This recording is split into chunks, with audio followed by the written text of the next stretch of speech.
à votre rétrospective du mois d'avril 2024, une émission qui vous présentera les différents sujets que nous avons traités au niveau de l'actualité au mois d'avril.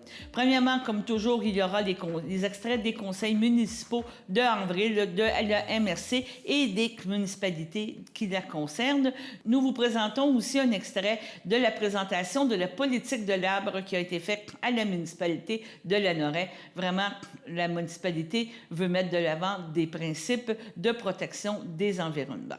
Comme toujours aussi, nous avons des entrevues avec Yves Perron. On a parlé encore de l'actualité sur la colline parlementaire, mais aussi du décès de l'ex-premier ministre Brian Mulroney, qui a fait un peu le bilan de cette carrière, de cet homme politique important pour le Canada. Le Centre d'action bénévole présente, comme à chaque année, une soirée hommage aux bénévoles et on était encore présents, CTRB était présent et nous avons présenté quelques extraits de cette belle soirée. L'école polyvalente, l'école secondaire Pierre de Lestage présente maintenant depuis quelques années à ses élèves le programme Défi Génie inventif et ce fut encore cette année un succès. Regardons quelques extraits de ce fameux défi. En fin d'entrevue, en fin d'émission, nous vous présentons une rencontre avec Marie-Soleil Labelle, une pilote automobile qui présente sa vision et le but, pourquoi elle fait de la course automobile. Donc, c'est un résumé de ce qui s'est passé en avril 2024 au niveau de Berthierville et de la MRC, de son entourage, et nous vous attendons pour les prochains extraits, pour les prochaines revues, pour bien finir l'année 2024. Sur ce, bonne écoute. Bonjour Yves, ça va bien? Bonjour Daniel, ça va très bien. Bonjour tout le monde. Bon, c'est ça. Juste avant qu'on commence l'entrevue, tu m'as dit que tu étais allé enseigner ce matin à l'Érabillette. Je te prends sur le fait que tu es allé enseigner la démocratie. C'est quoi tu es allé faire? C'est ça. En fait, moi, je suis allé prendre une bière avec des anciens collègues à leur partie de Noël avant les fêtes. OK. Moi, ça me manquait, l'enseignement. Ben oui. Je m'ennuie pas. J'aime ce que je fais, mais j'aimais beaucoup ça.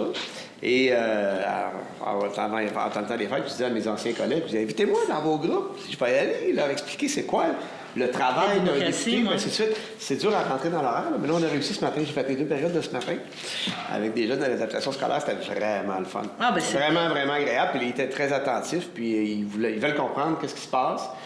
Puis ils connaissent pas ça, ou à peu près pas, quand j'arrive là. Puis ça démystifie un peu la fonction. Oui, c'est ça que je trouve important de faire. Oui, peut-être des futurs députés, peut-être des futurs premiers ministres, peut-être des futurs maires, mairesses, peut-être n'importe quoi. Puis c'est ça qu'un peu que je suis allé leur expliquer. Ça a l'air impressionnant, un statut particulier, puis ainsi de suite, mais c'est du monde comme vous et moi, puis si vous les rencontrez puis jaser avec, vous allez vous rendre compte qu'ils ne sont pas meilleurs que vous, peut-être même moins bons. Vous pouvez tous faire ça, puis travailler pour l'amélioration de la collectivité. C'est un peu ça le message. C'est un peu les structures. Évidemment, dans 1h15, on ne peut pas faire le tour au complet, là, mais c'est bien le fun. Je te parlais de budget, mais je vais te relancer. Je vais te parler un peu. On a fait beaucoup état ici au provincial du déficit extrême puis haut, mais on s'attend encore qu'au fédéral, il y ait encore un déficit. Là. On est abonné au déficit. Là. Bien, il y a eu beaucoup de dépenses au fédéral, mais il faut se souvenir qu'il y a à peu près la moitié de nos impôts qui sont à Ottawa, puis il n'y a pas la moitié des responsabilités. Oui, c'est ça. Mais... Donc, les autres, ils ont du lousse. Ils ont du lousse. Et quand on parle du déficit de Québec de 11 milliards, c'est beaucoup d'argent, 11 milliards. Mais si on fait juste le transfert en santé qui est dû au Québec de 6 milliards... On vient de régler un problème. 5 milliards. Mais ils ont juste on fait le calcul du 1 milliard que le fédéral nous doit dans les dépenses qui ont été encourues pour les demandeurs d'asile, vous savez que le Québec reçoit comme 60 75 des demandeurs d'asile de tout le Canada. C'est 10 territoires, 10 provinces, 3 territoires. Là. C'est très inéquitablement réparti. Ils nous doivent 1 milliard pour ça. Fait que 7 milliards. Ça veut dire que si le gouvernement Legault, puis je ne veux pas défendre le gouvernement provincial nécessairement, mais s'il était sorti avec un déficit de 4 milliards, je pense pas que tout le monde ça serait inquiété au point où on s'inquiète présentement. Fait que la différence est là. Donc, ils nous doivent de l'argent. Ils nous doivent de l'argent. Puis on continue de le demander. Puis là, il y a eu une annonce sur la santé. On a gagné un petit bout. On a gagné presque 1 milliard. Un petit bout. 900 millions. C'est un petit bout. Selon les fédéraux, on devrait être contents. Nous, on n'est pas contents parce qu'on n'a pas reçu 1/6 de ce qu'on demandait. Fait qu'on veut rendez-nous notre butin. Oui, c'est ça, mais... Il y en a qui a déjà dit ça. Mais qu'est-ce que je veux dire par rapport à ça, sans qu'on regarde ça aussi? On peut s'attendre encore qu'il y ait des déficits. Je pense pas du jour au lendemain. Ah, assurément. Assurément, là, on peut s'attendre... Dans le contexte actuel, avec les taux d'intérêt, tout ça, c'est sûr que oui. Okay. Puis il y a des mesures quand même qu'on a besoin aussi de ne pas abandonner les citoyens du jour au lendemain non plus. Il ne faut pas camper dans des coupures, dans une austérité budgétaire épouvantable. Fait que je pense qu'on peut s'attendre à ça. Là. Mais je vais te relancer sur quelque chose, puis peut-être c'est moi qui n'ai pas correct, puis tu as le droit de me relancer. Mais, tu sais, comment je pourrais dire ça? Les fonds de pension, je dirais, avantageux. Je comprends que les gens sont comme fatigués, puis ils disent à 60 ans, 65 ans, je suis capable de partir, je suis capable d'aller chercher ma retraite, puis que 10 minutes après, ils se font réengager comme consultants, on paye 2 fois. Je sais pas, je te pose une question. Ça c'est vrai dans l'entreprise privée aussi. Oui, mais je te fais un cas. Tu sais, quand tu parles d'expertise... Mais si les gens se sont gagnés une retraite, moi j'étais un prof au secondaire, j'en ai connu beaucoup des gens dans le monde de l'éducation qui ont été enseignants un bon nombre d'années, après ça direction d'école, après ça conseil pédagogique. Puis à un moment donné, ils prennent leur retraite, puis ils restent consultés. Il y avait des mais ça n'enlève pas de l'expertise, ça c'est pas justement Arrive-Can qui... En fait, c'est comme ils deviennent un peu des temps partiels. Tu sais. C'est parce qu'Arrive-Can, c'est pas l'exemple de ça aussi, à un moment donné que... Ça, je ne connais pas le détail de ça, mais c'est une bonne question. Mais en général, c'est un peu normal dans le marché du travail dans lequel on est. Oui. Qu'on est en pénurie de main-d'œuvre, c'est normal aussi que les gens soient retenus sur le marché du travail un peu. Tu sais. Et puis les gens, quand ils arrivent à la retraite, puis ils peuvent prendre leur retraite, ils n'ont pas le goût de travailler 60 heures par semaine. Je comprends. Mais... ils vont faire un 20, 25. Moi, en tout cas, mais c'est une discussion intéressante qu'on a là. On pourrait y réfléchir. Non, mais tu sais, je sais pas... Je pense que c'est important que la personne qui part en retraite, elle soit remplacée. Oui, qu'il y ait un remplacement. Puis il y a la période de transition. Oui, ça, je suis d'accord avec toi. Ça, la période de transition est importante. Puis ça, c'est une autre raison pour augmenter les pensions à 65 ans. Tu vas me trouver que je fais du chemin. Non, mais c'est ça. Non, mais... Moi, j'ai visité plusieurs entreprises privées là, où les travailleurs de 65 ans qui me disaient, là, M. Perron, moi, j'ai appelé ma retraite. Je l'aurais pris ma retraite, mais je vais m'ennuyer chez nous. C'est ça. Je sais pas quoi faire. Moi, j'aimerais ça venir travailler 2 jours. Puis là, j'ai calculé, on m'a fait les calculs. Puis si je viens travailler 2 jours, je vais venir travailler gratuitement parce que je vais le payer en impôts. En impôts, puis si on veut que les gens de 65 ans travaillent plus longtemps, moi, je l'ai dit souvent, puis j'ai une belle porte pour le dire encore. C'est pas ça, là. Augmente la pension à 65 ans parce qu'il y a des gens, on n'a pas tous eu la même chance dans la vie. Puis j'ai de la misère à pas venir émotif quand je parle de ça. Parce que j'ai géré mon père en fin de vie comme mandataire. Là, puis mon père, il avait de l'argent, il avait une belle pension, tu sais, Canadien national. Là. Ouais. Mais souvent, t'as obligé de faire une grosse dépense. Puis nous, on était capable. Oui. Mais à chaque fois que ça m'arrivait, je me disais, mais bon Dieu, les gens qui vivent du supplément de revenu garanti, ils font quoi? Je suis entièrement d'accord avec toi. Je trouve ça révoltant quand une société riche comme la nôtre, qu'on ne s'occupe pas de notre monde, tu sais. Ça n'a pas de bon sens. Fait que augmentons les pensions à 65 ans. Puis si l'objectif de ne pas l'augmenter à 65 ans, c'était de garder les gens au travail, on peut-tu leur donner un crédit d'impôt? Ouais, là, il commence à travailler à 25 ans, il arrête à 65, ça fait 40 ans qu'il en paye. Il a payé, là. Ouais. Il a du payé, il n'a pas payé. Ouais. Puis tu sais, si tu s'en vas chez eux puis ils ne travaillent pas parce que ça coûte trop cher d'impôts, on a-tu plus de revenus d'impôts? Tu sais, Non. On peut être intelligent? On dirait que l'intelligence, ça, c'est difficile à avoir au niveau de la législation. C'est ça que je te... C'est pas tout le temps populaire non plus, hein, de prendre des bonnes décisions intelligentes pour dire, dans 5 ans, on va être correct, parce qu'il n'y a pas de mérite politique qui va avec ça. On est dans le cercle vicieux des mandats de 4 ans, où les gens veulent des mesures spectaculaire pour pouvoir annoncer. Tu sais. Puis pouvoir être élu, puis le dernier mois, la dernière année, c'est l'année des... Et pouvoir dire, moi j'ai fait ça, regardez, j'ai fait ça. C'est ça. J'ai fait ça. Le gars qui a planifié, tu sais, il n'y a aucun maire qui va être élu dans la gloire parce qu'il a entretenu son réseau d'égouts et d'aqueducs. Puis augmenter les taxes. Tu peux-tu t'attendre? Je sais qu'au niveau provincial, ils ont comme régularisé là, la situation de beaucoup de gens qui perdaient leur rente du Québec quand ils atteignaient 65 ans. Tu penses-tu qu'on va avoir ce cadeau-là aussi, ceux de 65 ans, se faire indexer, s'améliorer? Nous aussi, c'est pas là. Je ne peux pas te dire qu'on va l'avoir. Mais c'est dans nos demandes depuis 4 ans. On l'exige, on le claironne. On a un projet de loi qui a passé l'étape du comité, qui a été voté unanimement au comité. Là, pour les gens à la maison, le comité, c'est un groupe restreint de députés qui représentent en proportion les partis politiques représentés à la Chambre des communes, qui vont discuter à ce moment-ci en fond sur les questions. Puis de façon beaucoup plus constructive que ce qu'on peut voir dans le Parlement. Là. De façon plus intelligente, j'ai le goût de vous dire, surtout de ce temps-là. Fait que, mais pas tout le temps, parce qu'il m'est arrivé quelque chose hier. Mais en tout cas, on s'en parlera. On s'en reparlera. Et ça a passé unanime. Ça veut dire que les libéraux dans le comité... On dit oui. Ils ont dit oui. Fait que si tu transposes ces votes-là à la Chambre, ils vont dire oui. Parce que la problématique avec ce projet de loi-là, c'est qu'en théorie, un projet de loi privé, on ne peut pas exiger du gouvernement ça ne peut pas entraîner une dépense du gouvernement. OK. On n'a pas le droit de faire ça. Et là, ça entraîne une dépense. Donc, il faut que le gouvernement donne son accord. Là, on peut le passer. OK. Mais en théorie, on devrait avoir l'accord. Là, on se croise les doigts. Mais si c'est pas là, le Bloc québécois, on va voter contre le budget s'il n'augmente pas les pensions à 65. Bon. Il n'y a pas juste moi qui dis ça. Ouais, François Blanchet dit ça. On dit tout ça. Puis c'est notre ligne. Il n'y en a pas question. Nous autres, on défend notre monde. On va parler un petit peu d'Arrivecam. Je vais te revenir après ça, justement, des projets de loi. Arrivecam, c'est un gros fiasco. Écoute, 75 000 d'augmentation de coûts. C'est de dépassement de coûts. C'est surréaliste. Mais ça, là, c'est la tendance générale du Canada, du gouvernement fédéral, qui se désengage et qui se décharge de ses responsabilités. On décharge au privé. On donne des sous-traitances. Fait que les fonctionnaires ne connaissent plus rien, on dirait. Là. On a plus l'expertise professionnelle de la fonction publique. On claire le monde, on claire le plan, après ça, on donne des contrats. Fait que là, je connais quelqu'un qui a un contrat, fait que je vais lui donner un contrat. Puis là, on découvre que l'entreprise qui a le contrat, c'est un chalet, puis l'adresse, c'est le sous-sol d'un bungalow. Ouais.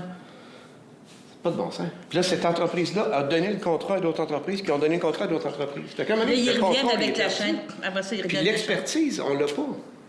Puis la preuve, c'est que l'application a-tu déjà bien roulé? Non, c'est ça. Fait que c'est ça. Il faut redresser la fonction publique, puis il va falloir, là, je te parle plus globalement, là, pour le fédéral, Québec, mais en général, là, il y a une tendance négative vers la privatisation des connaissances et de l'expertise, puis ça, je pense que c'est un grand danger pour nos populations. Bien, je vais te relancer. Collectivement, on a la responsabilité de se conserver une expertise. C'est quand c'est un ingénieur privé qui va inspecter un chantier de construction d'un pont, pour le compte du gouvernement, puis il dit c'est correct. Moi, je pense qu'on devrait avoir des ingénieurs capables de faire ça. Oui. Je te reviens juste rapidement sur le C282. Oui. Je suis fatigante, là, mais c'est important. C'est très important. Bon. On est au Sénat toujours. Okay. Ça n'a toujours pas bougé. Mais là, on a eu une belle séance d'information lundi dernier. On a invité tous les sénateurs avec 3 spécialistes. Donc, en commerce international, en gestion de l'offre, puis en constitution. Donc, Patrick Taillon, Daniel Turp, puis Daniel Mercier-Gouin, qui sont venus expliquer, pas Daniel Mercier-Gouin, Maurice Doyon qui est venu. Et des 3 profs d'université neutres qui sont venus exposer qu'est-ce que c'était la gestion de l'offre et c'était quoi le projet de loi, ça impliquait quoi. Puis là, avec un constitutionnaliste qui nous a dit oui, on peut adopter cette loi-là parce qu'on se fait dire des fois qu'on ne peut pas. Ouais. Puis avec ensuite des gens qui s'occupent du commerce international, Daniel Turp, pour dire oui, il y a plein de pays qui protègent des secteurs comme ça, puis ça ne les empêche pas de signer des ententes commerciales. Puis après ça, il y a quelqu'un spécialisé en gestion d'offres pour répondre à toutes les questions de fond. Pourquoi il faut que le système reste stable pour qu'il continue à fonctionner. Ça se fait à bien été. Mais on a beaucoup de travail à faire. Il y a beaucoup de corridors. Ça passe pas aux nouvelles, là, mais dans chaque réception qu'on va à Ottawa, je vois un sénateur, je m'en vais jaser avec. Puis on les invite tous à nous rencontrer. On fait des rencontres en individuel. C'est un peu comme qu'est-ce qui se passe avec la politique américaine quand ils tentent de faire des lois ou passer des choses, puis que là, il y a, pour avoir vu, à un moment donné, en tout cas, des bureaux du président, d'aller rencontrer les sénateurs. Le Sénat peut bloquer des trucs. Nous autres aussi. Ce qui est particulier, c'est que le Sénat, c'est très différent de la Chambre des communes. Hein.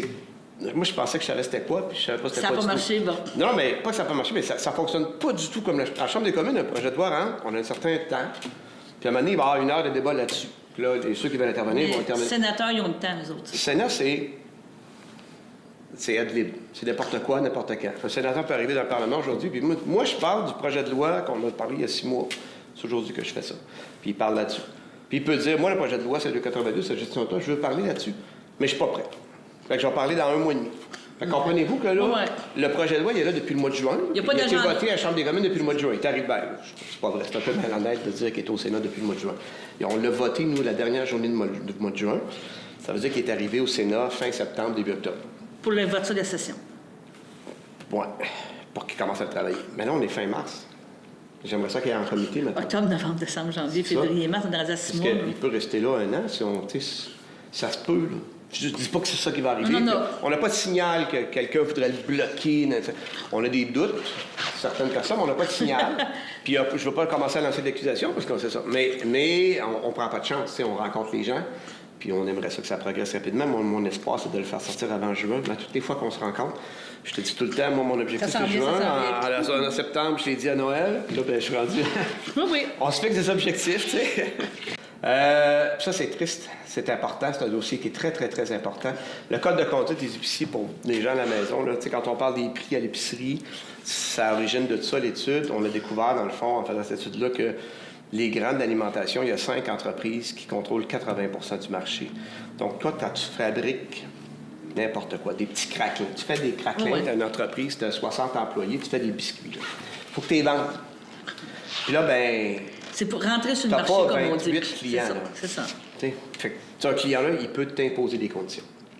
C'est encore pire dans les produits frais. Je sais pas si tu as vu. Je sais pas si tu as entendu cette semaine que j'ai vu que même c'est rendu que les marques maison, ils font de la réduflation avec leur propre marque maison. Là. Déjà qu'ils font déjà de l'argent beaucoup avec ces produits-là. Il faut qu'on parle de la compagnie qui produit le produit pour la marque maison, qui eux autres se font imposer des petits prix aussi, puis d'autres conditions. T'sais. Dans le produit frais, c'est encore pire. Moi, j'ai entendu la dernière histoire qu'on a eue, là, un vendeur de laitue qui avait eu un prix pour un grand épicier, qui allait livrer. Puis 2 jours plus tard, ils ont appelé, revenez chercher 2/3 de votre commande parce qu'on a eu un meilleur prix du Mexique. Puis là, sa tablette, c'était de la laitue du Mexique, après de la laitue du Québec. Puis le prix de vente n'a pas changé. Ça veut dire que le profit de l'épicerie... Ils sont allés chercher la marge. Mais c'est pas... Je suis pas en train de dire que c'est tous des arnaqueurs, sauf que, tu sais, il y a un déséquilibre dans le marché où...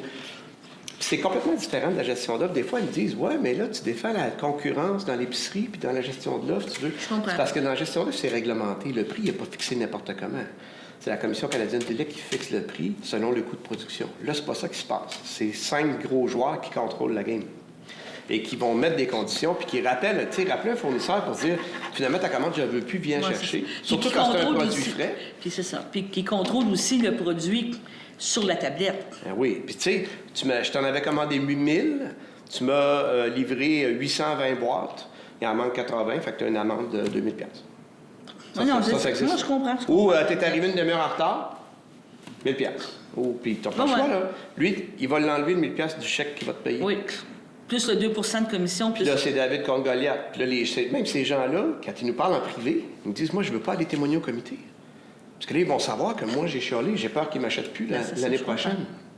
Que c'est quelque chose. Et là, l'Oblast, le gros fautif, là, moi je le nomme, je ne me gêne pas, c'est l'Oblast, ces gens-là viennent témoigner en comité, puis nous disent on ne signera pas ça, parce que ça va faire augmenter les prix, puis ils ont décidé qu'ils ne signaient pas. Mais après 3 ans de négo, alors qu'eux n'étaient pas à table, ils étaient représentés par leur association, mais eux n'étaient pas présents. Ils viennent scraper le processus en fin de tir. Fait que là, Walmart a embarqué dans le jeu. Fait que c'est à peu près 50% du marché qui ne veut pas signer. Là, ça va nous forcer à faire une loi, une législation. OK. Puis le problème est là, parce que c'est une juridiction des provinces, Daniel. Alors, il faut que 10 provinces votent la même loi en même temps. C'est ça. Puis j'ai entendu que... C'est là que ça va être compliqué. Puis là, les autres, ils sont allés faire du lobbying avec... Pendant peut-être les 3 ans qu'on négociait, là, ils sont allés faire du lobbying avec des gouvernements provinciaux pour qui. C'est ça. Fait que... Puis j'ai vu ton voisin parlementaire, dans ton comté parlementaire, c'est parce que je veux pas me tromper. François Philippe. François Philippe, ça. Lui, il dit, je vais aller chercher un nouveau concurrent, je vais aller chercher un nouveau... Oui, ça, on l'a pris là-dedans, on va l'aider. Je sais qu'il travaille très fort pour ça. Là.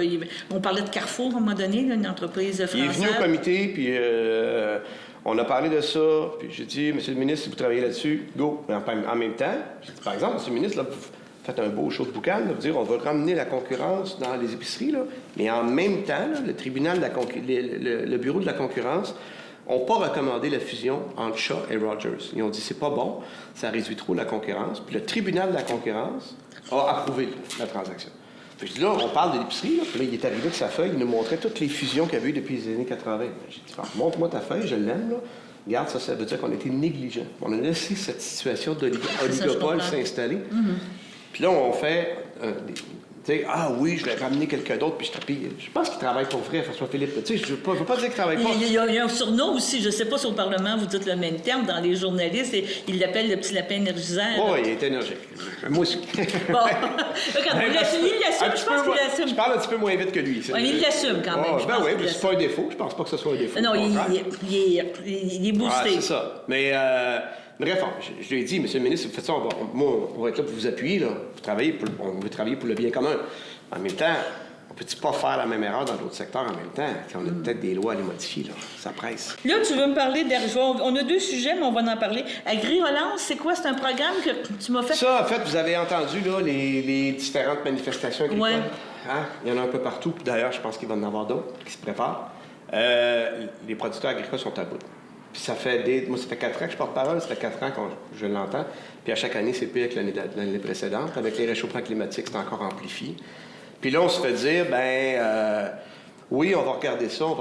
Maintenant, on va regarder ça, là. Il faut que ça bouge. Il y a des entreprises qui vont fermer. Fait que la pression est là. Et au mois de Québec, l'automne dernier, a fait des prêts sans intérêt. Okay. Pour aider les producteurs en difficulté. Nous, au même moment, on demandait des mesures à Ottawa. Rien pas tout. Okay. Silence radio. On n'a pas eu de mesure. On a demandé de reporter le remboursement du compte d'urgence. Tu te rappelles de ça?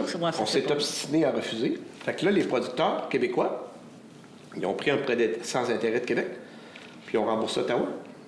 Ils n'ont pas d'aide. C'est ça qui s'est passé, là.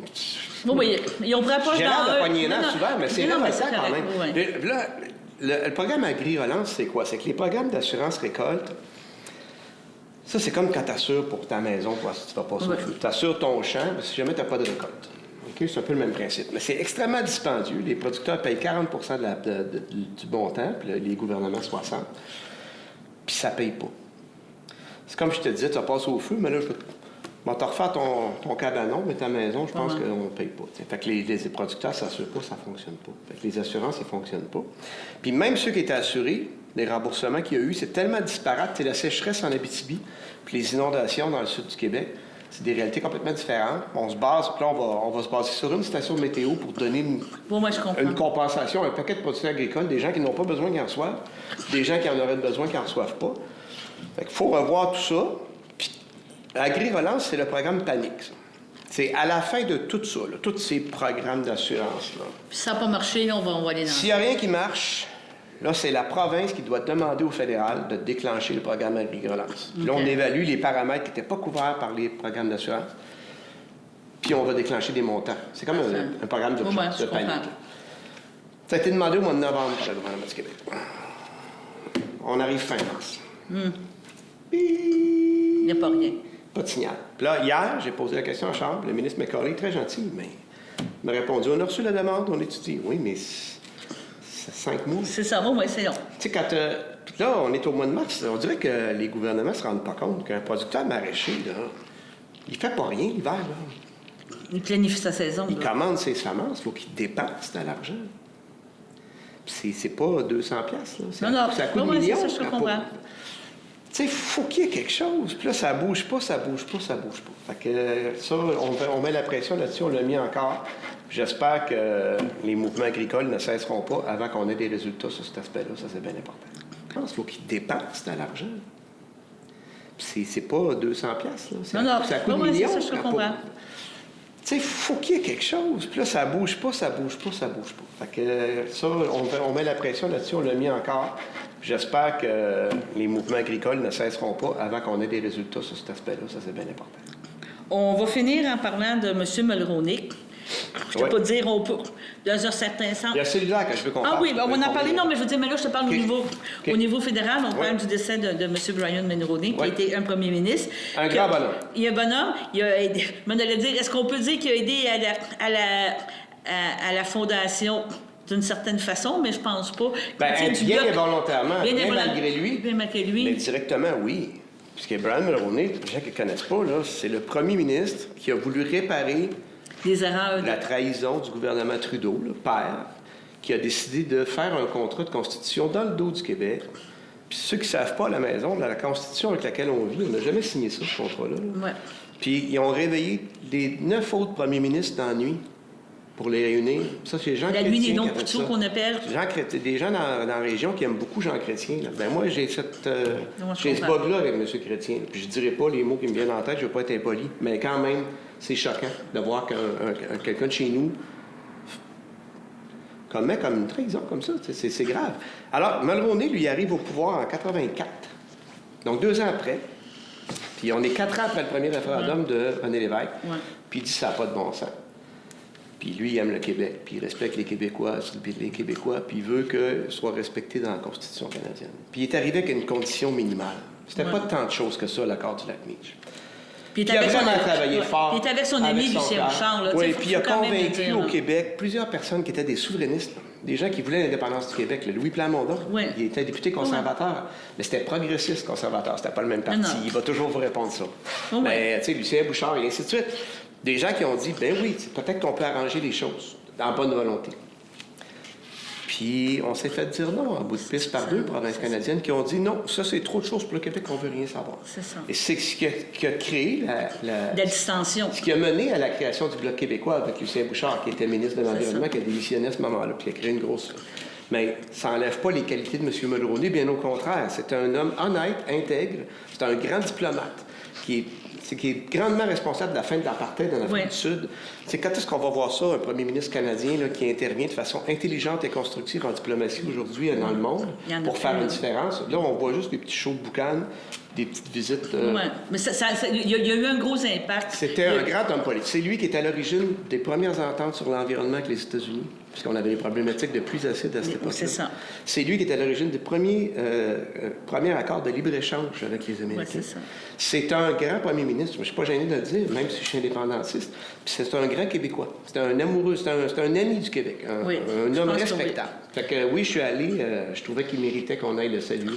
Puis je peux vous dire que j'irai pas faire ça pour chaque premier ministre du Canada. Non, mais c'est impressionnant. Je pense que Brian Mulroney, c'est un grand bonhomme. J'écoutais une entrevue ce matin de Brian Mulroney qui parlait ce matin à la radio, puis qui disait qu'à Ottawa, il y a tous les ambassadeurs, beaucoup de tous les pays sont passés d'offrir des sympathies. Puis beaucoup disaient qu'encore aujourd'hui, l'impact que lui avait eu dans les démocraties, comme tu dis, là, au niveau de la démocratie, au niveau international, on pourrait dire, l'impact qu'il y a eu, puis il disait que les ambassadeurs reconnaissaient que, il y a 20 ans, il y a 30 ans, il y a 40 ans, qu'est-ce qu'il y avait travaillé avec le pays ou avec l'ambassadeur, ça avait encore des impacts positifs dans plusieurs pays.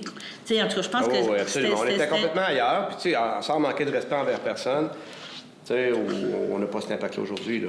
Le premier ministre du Canada s'exprimait sur la scène internationale, ça avait un impact. Aujourd'hui, je pense que ça suscite mitigé, peut-être même... en fait, je pense même que ça suscite des sourires en coin. On n'a qu'à se penser... Bon, on va partir d'Ottawa, on arrête à Saint-Félix, puis là, on s'en vient à Berthier, on s'en vient dans Saint-Félix, c'est ton comté aussi. On parle du comté.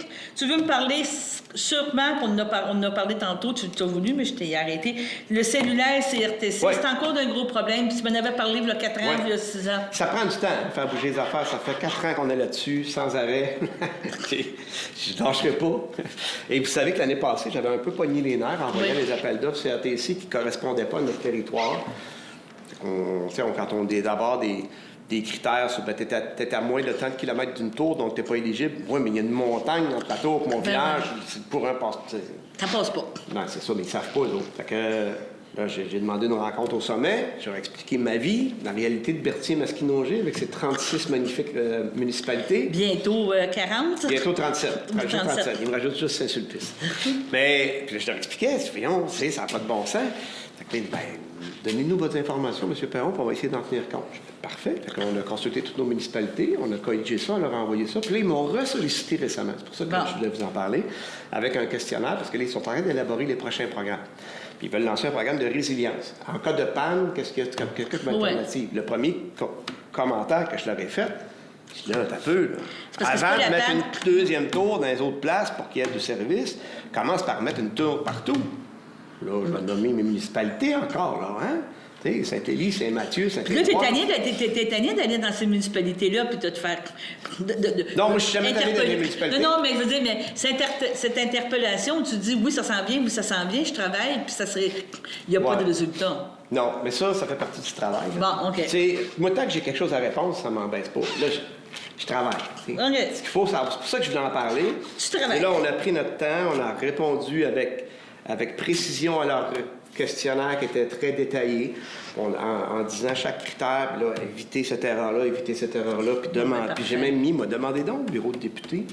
Il y en a juste 338, là, avant de couvrir un secteur. C'est quoi? C'est où vos trous? Puis pourquoi il y a des trous? Moi, j'étais capable de le faire, puis mon coin, les autres aussi sont capables. Là. Ouais.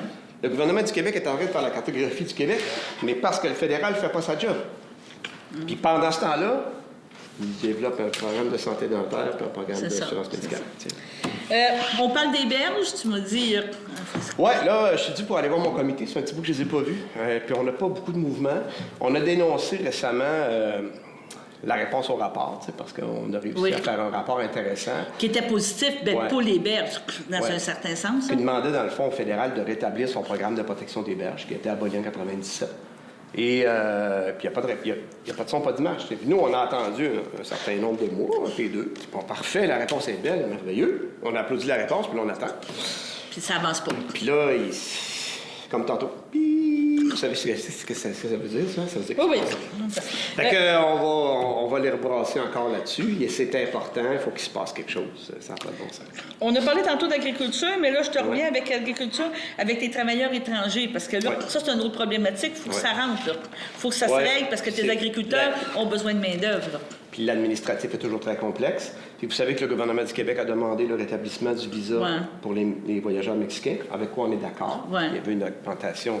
Fulgurante. Je pense que c'était comme 400-500 des demandeurs d'asile mexicains. Les soins de santé, l'assurance, l'assistance sociale, tout ça, c'est toutes nous autres qui payent ça. Là. On reçoit ces gens-là, on les laisse pas crever de faim. On s'en occupe. Je comprends. Ça ne veut pas dire qu'on ne veut pas les accueillir, mais il faut que ça se fasse dans l'ordre. Et on était d'accord avec ça. Sauf que là, il y a un effet pervers à ça, c'est que pour les travailleurs étrangers, ils doivent demander un visa. Puis il y a plusieurs entreprises, on l'a vu dans les pêches, il y a une fermeture même, là, des entreprises qui avaient pris l'habitude de faire venir les travailleurs sur le territoire, parce qu'ils n'avaient pas besoin de visa, puis de faire la demande de travail une fois rendu. Là, ils ne peuvent plus faire ça. Ils se trouvaient à passer un peu à côté du système en faisant ça, mais c'était comme légal. T'sais. Dans l'agriculture, ça existe à peu près pas. Je pense que c'est 99 qui faisaient leur demande avant. Fait qu'ils devraient avoir beaucoup moins d'entraves, mais quand même, on est sur ce dossier-là, on est vigilant. On surveille la situation. Ce qu'on suggère, dans le fond, c'est le gouvernement pourrait, surtout pour des travailleurs étrangers qui reviennent, maintenant, il vient venir ici pour sa 18e année. Puis à chaque année, il est retourné chez eux. Puis il a toujours respecté ses normes. As-tu vraiment besoin d'un visa, lui? Non. Ça peut-tu être l'équivalent d'un visa, d'avoir une expérience de travail ici? Il me semble que j'ai nommé le mot intelligence. Il me semble que ça... C'est sûr que c'est facile, en gérant d'estrade.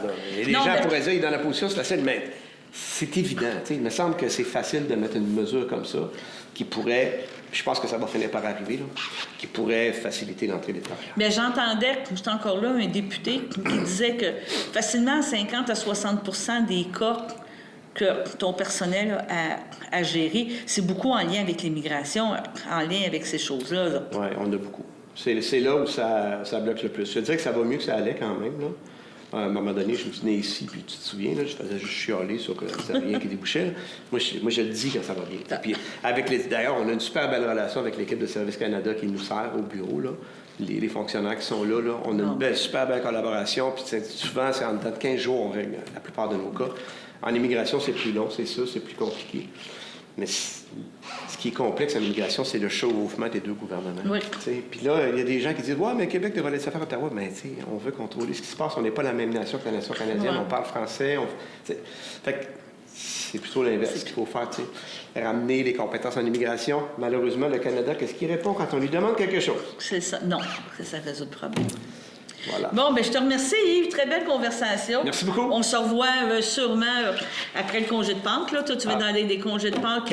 Quand vous voudrez. On en reparle, on continue, puis on se reparle. Merci. Bon congé de Pâques. Merci. Bonjour tout le monde. Tu arrives tout droit de cette nuit du Parlement à Ottawa. Depuis qu'on s'est parlé, il y a eu beaucoup d'activités. Il y a beaucoup de rebondissements, beaucoup de choses qui se passent dans notre gouvernement fédéral. Première chose que je t'aborde, c'est sur sur le NPD. On s'était quitté en disant, ils vont-tu faire sauter le gouvernement, faire tomber? Je t'avais probablement répondu, probablement pas. Oui. Qu'est-ce qui est arrivé? Oui, c'est ça. Tu m'avais déjà dit, ils parlent beaucoup, mais quand c'est le temps de le faire vraiment, ils n'ont pas d'intérêt. Donc, on est encore en sursis, façon de parler. Là. Il va y avoir le budget prochainement. Il va y avoir le budget prochainement. Tout pourrait se passer au budget, évidemment. Mais on a vu ce qu'on voit d'habitude du NPD. Là. C'est qu'on dénonce toute la journée la mesure gouvernementale, puis quand vient la fin de la journée, on vote avec le gouvernement. C'est un peu la même chose. En fait, ce qu'ils exigeaient, là, c'était la mise en place d'un régime d'assurance médicaments. Oui. Et ils ont eu un engagement formel du gouvernement, mais tu sais, c'est assez flou, c'est pas en application encore. Ils font tout ça avec des textes, avec des signatures, on signe tout ça? Il y a un écrit, là, mais tu sais, concrètement, ce que ça dit, c'est qu'on va éventuellement mettre en place ça. On a l'intention de le faire. Il n'y a pas de date, il n'y a pas de montant, il n'y a pas de... Fait que dans le fond, c'est un engagement qui leur permet de sauver la face puis de continuer à voter avec le gouvernement. Ça permet au gouvernement de rester en place. Mais concrètement, on peut dire qu'ils n'ont pas obtenu grand-chose. En H5, usine de filtration, donc c'est le système de contournement manuel pour les génératrices. C'est un octroi de contrat, M. Tarbeau. Considérant que l'usine de filtration est actuellement équipée de 2 systèmes d'alimentation électrique d'urgence distincts pour assurer son fonctionnement en cas de panne de courant. Considérant qu'en décembre 2023, une panne de courant causait une défaillance de la génératrice de 200 kW, ce qui a pour effet de mettre hors service une partie de la centrale de traitement d'eau potable nécessitant un raccordement temporaire d'urgence pour permettre l'alimentation en charge via l'autre génératrice de 600 kW. Considérant qu'il est nécessaire d'installer de manière permanente un système de contournement qui permettra le transfert de charge de manière sécuritaire, advenant qu'une situation similaire se représente, et ce afin d'assurer le fonctionnement de l'usine, considérant que les compagnies Gérard Brunel Électrique Limité et Bruno Électrique ont déposé une offre de service dans le cadre des travaux. En conséquence, je propose d'octroyer à la compagnie Gérard Brunel Électrique Limité le contrat relatif aux travaux d'installation d'un système de contournement manuel pour les génératrices à l'usine de filtration au coût de 37 599, plus les taxes applicables, telles que détaillées à leur offre de service datée du 4 mars 2024. Merci, c'était pris par M. Frenière, merci. J'en appelle au vote à ma gauche. À ma droite. Approuvé à l'unanimité des conseillers présents. Donc, on pense que c'est on sait que c'est quelque chose, c'est des travaux très importants qu'il y a à faire. H6, donc usine de filtration et l'inspection structurale de la réserve haute. Monsieur Plante? Considérant la nécessité de procéder à l'inspection structurale de la réserve haute d'eau potable de l'usine de filtration, suite au constat de la présence de fuite d'eau vers l'extérieur de la réserve, considérant la proposition de service datée du 18 mars 2024 déposée par la firme GBI Expert Consol Incorporé, en conséquence, je propose d'octroyer à la firme GBI Expert Conseil Incorporé le mandat relatif à l'inspection structurale de la réserve haute de l'usine de filtration, incluant la rédaction du rapport d'inspection et des recommandations accompagnées de l'évaluation du coût de travaux pour une dépense de 9 500 $ plus les taxes applicables, telles que détaillées à la offre de service numéro OS-24-0338, datée du 18 mars 2024. Merci. C'est appuyé par... Je l'appuie. Madame Lebrun, merci. J'en appelle au vote à ma gauche. Favorable. À ma droite. Favorable. Oui, à l'unanimité des conseillers présents. H7, toujours au niveau de l'usine de filtration, donc c'est une étude des systèmes de contrôle et des équipements de communication. Monsieur Plante? Considérant qu'il est impératif de procéder à une analyse exhaustive sur l'état actuel des contrôles de l'usine de filtration, tenant compte que plusieurs équipements de contrôle et de communication datent de plusieurs années et peuvent représenter un risque de bris accru qui peut occasionner des délais de rétablissement considérables si les composantes de remplacement sont discontinuées. Considérant l'offre de service et d'honoraires datée du 30 novembre 2023 déposée par la firme GBI Expert, Conseil incorporé et confirmé aux mêmes conditions en date du 26 février 2024. En conséquence, je propose d'octroyer à la firme GBI Expert, Conseil incorporé, le mandat relatif à l'étude de l'état des systèmes de contrôle de l'usine de filtration qui porte, entre autres, sur la vétusté des équipements, l'usure des autres composantes et l'état général des panneaux, et ce, au coût de 11 500 $ plus les taxes applicables, telles que détaillées à leur offre de service numéro OS-22-0501 révisé 2. On va juste préciser 11 550. Ouais, c'est ça que j'ai. 500. Il manquait 50 $. C'est ma vue qui va. On va être bien. OK. Merci, M. Franck. Je l'appuie. Mme Lebrun, merci. J'en appelle au vote à ma gauche. Favorable. À ma droite. Favorable. Approuvé à l'unanimité des conseillers présents. On est toujours au niveau de l'usine de filtration, donc H8, usine de filtration, système de détection d'incendie. Madame Fontaine. Considérant que la protection de l'usine de filtration est essentielle et qu'il y a lieu de procéder à l'installation d'un système de détection incendie dans le bâtiment incluant des sirènes et des strobes afin d'alerter le personnel présent dans l'usine. Considérant que l'offre de service datée du 27 mars 2024, déposée par la compagnie GC Alarme Sécurité, inclut également des détecteurs reliés à un système d'alarme lié à la centrale d'appel afin d'avertir les services d'urgence en cas d'incendie. En conséquence, je propose d'octroyer à la compagnie GC Alarme Sécurité le contrat relatif aux travaux d'installation d'un système de détection d'incendie ainsi que l'ajout d'un détecteur de monoxyde de carbone dans la section de la génératrice dans l'usine de filtration, selon l'option 1, au coût de 10 530 $ plus taxes applicables, tel que détaillé à leur offre de service datée du 27 mars 2024. Merci. C'était appuyé par M. Lestrade, j'appuie. M. Lestrade, merci. J'en appelle au vote à ma gauche. Favorable. À ma droite. Approuvé à l'unanimité des conseillers présents. Sur le cas 2. Donc, c'est en cas 2, c'est une évaluation et dépôt du projet de règlement numéro 980 décrétant les travaux de réfection de l'aqueduc, des égouts sanitaires et pluviales, de la voirie sur l'ensemble de la rue Saint-Viateur et autorisant un emprunt de 3 821 500. M. Frenière.